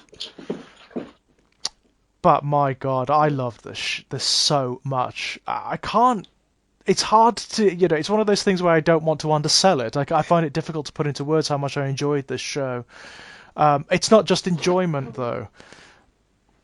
It's like sincere connection. Yeah, no, absolutely. I think for me, all the more kind of brilliant for the unexpected nature of it. Just coming into it cold and just. Oh yeah, came out of nowhere. I did not know what it was going to be. I had no idea what this was. And I just. I mean, I think I would have enjoyed it regardless, even if it had been hyped, because it was just it's an incredibly brilliant thing. But yeah, but there's something particularly.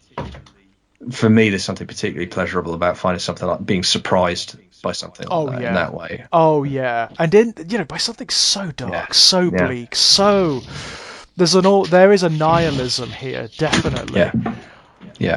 And it sold me. I loved it to bits. I am going to go and read the book. Actually, I would very much like to read the book now. Well, and there's a season 2, right? Right. I mean, because it seems so complete. Well, have you heard what it's about? Because it exists already. So season 2 is called subtitled Infamy, and it's already been shown in the US, and it's set in an American-run Japanese internment camp during World War II. Oh, so it's a totally different story. It's just right. Yeah. Oh, I'm all in. Yeah, me too. All in. I can't wait. No, absolutely. I cannot wait to see that.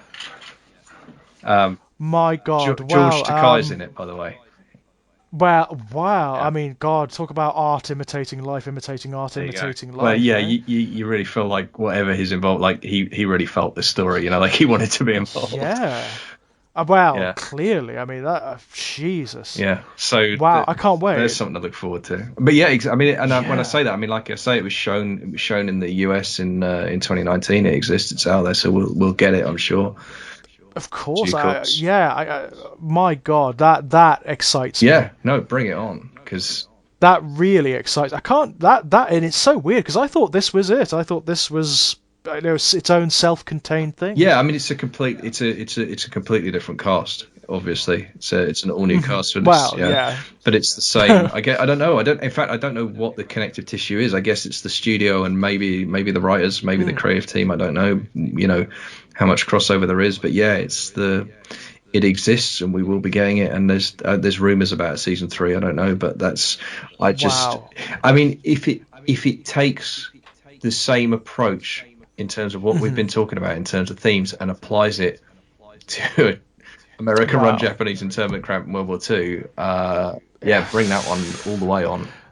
That has the potential to be even worse, doesn't it? It has the potential to be, I mean, in the sense that the human abjection could be even darker. I think it's a narrative that I can't immediately think of a more vital time in our history to be telling a story like that, actually. In terms of its impact on narratives and national myths, I think. Yeah, this could chime perfectly, couldn't it? This could hit a chord just beautifully. Yeah, and I think it could do it. If it turns the same light on American imperialism that this turned on British imperialism, right? That's perfect. Yeah, perfect. Yeah, it's a necessary thing at the moment. I would say it's a necessary thing for art to be doing. Absolutely. Yeah, absolutely.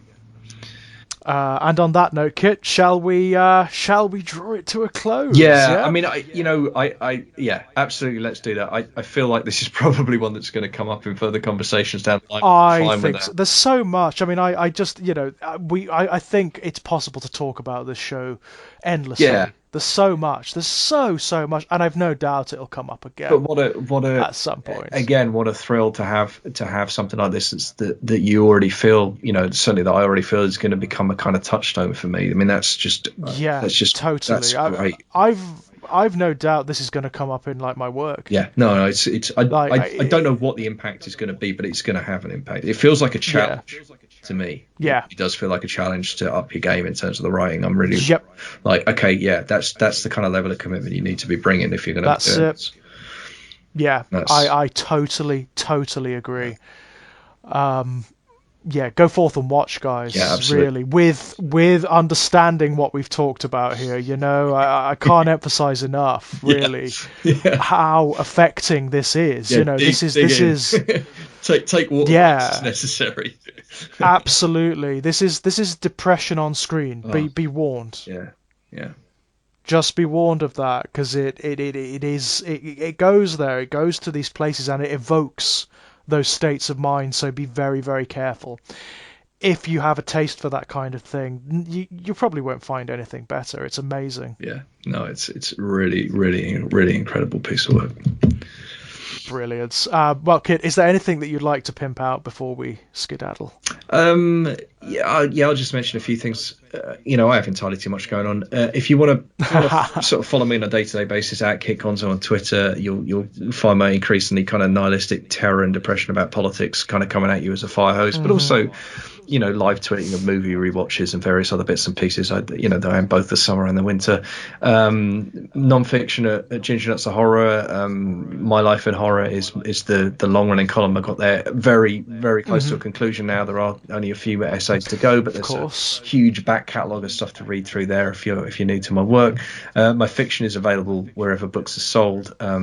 If you want the ebooks, you go to Amazon and search under books for Kit Power, and you'll find my bibliography there. If you're after the physical books, grab the ISBN and go to your local bookshop should you be lucky enough to have one, because I'd quite like to still have one, because bookshops are good. Or of course go to your local library and order it there, because you can do that, and that not with my absolute blessing, that would be a wonderful thing for you to do. What else? I've got a fortnightly show now running on Discord on Sundays at 8:30 with fantasy writer RJ Barker, where we interview guests. It's called Writopolis, and we interview people involved in the career in the writing industry, but in the broadest possible terms. So we talk to a lot of writers, but we also talk to editors, publishers, acquisition editors, agents. We've had an agent on the show, so we really are covering the spectrum of the industry when we do that. Wow. And we've had various guests already. We've had Laura Maurer, we've had Stephen Volk, we've had loads of people, and loads more people lined up. And as I say, it's a live show. That's the giggle with that one. So it's audio only, because RJ and I don't want to have to spend a lot of time doing our hair. But we've set up a Discord server, so the way it works is we talk directly with the guest. You can listen in on the conversation, and then there's a text chat running alongside it, and we'll pull questions out for the guests as the chat goes on and as the conversation goes on. Like the show you've just listened to, it's very conversational in style. It's not it's not really rigid. We like to let the conversation take us where it wants to go, but the focus is very much on on writing and on the kind of mechanics of the writing industry and the nuts and bolts and stuff. So we hope it's useful. I think the idea really is that it's like a combination of a panel conversation at a con and the bar conversation you have at a con. It's somewhere in that. You're right. That's a great description. Actually, I'm going to listen to that. Yeah, I mean the way I pitched it to Stephen Volk was, it's like, imagine it's like having a chat with a guest of honor over drinks after they've done the main event. That's how we kind of got you. And we've been very lucky with the caliber of guests. We've had some incredible people on already, and we've got lots more people lined up. And as I said, it's every other Sunday at 8:30. We're doing it this. Oh God, sorry, hang on.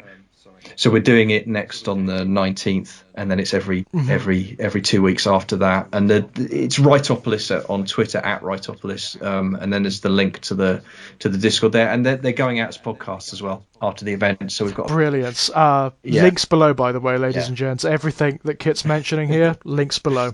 So the Writopolis has got its own Patreon, and you can get them for free on the Patreon, by the way. So go over there, even if you're not planning to donate money, that's fine. Just sign up to follow it, and then you'll get the MP3s through. If you do back, you'll get them early. That's the thing there. And lastly, if you like my work and you want to get access to something new every week for $1 a month, patreon.com/KitPower. If you go there, you can back me, and as I say, you will get something new from me, whether it's audio or prose, fiction or non-fiction.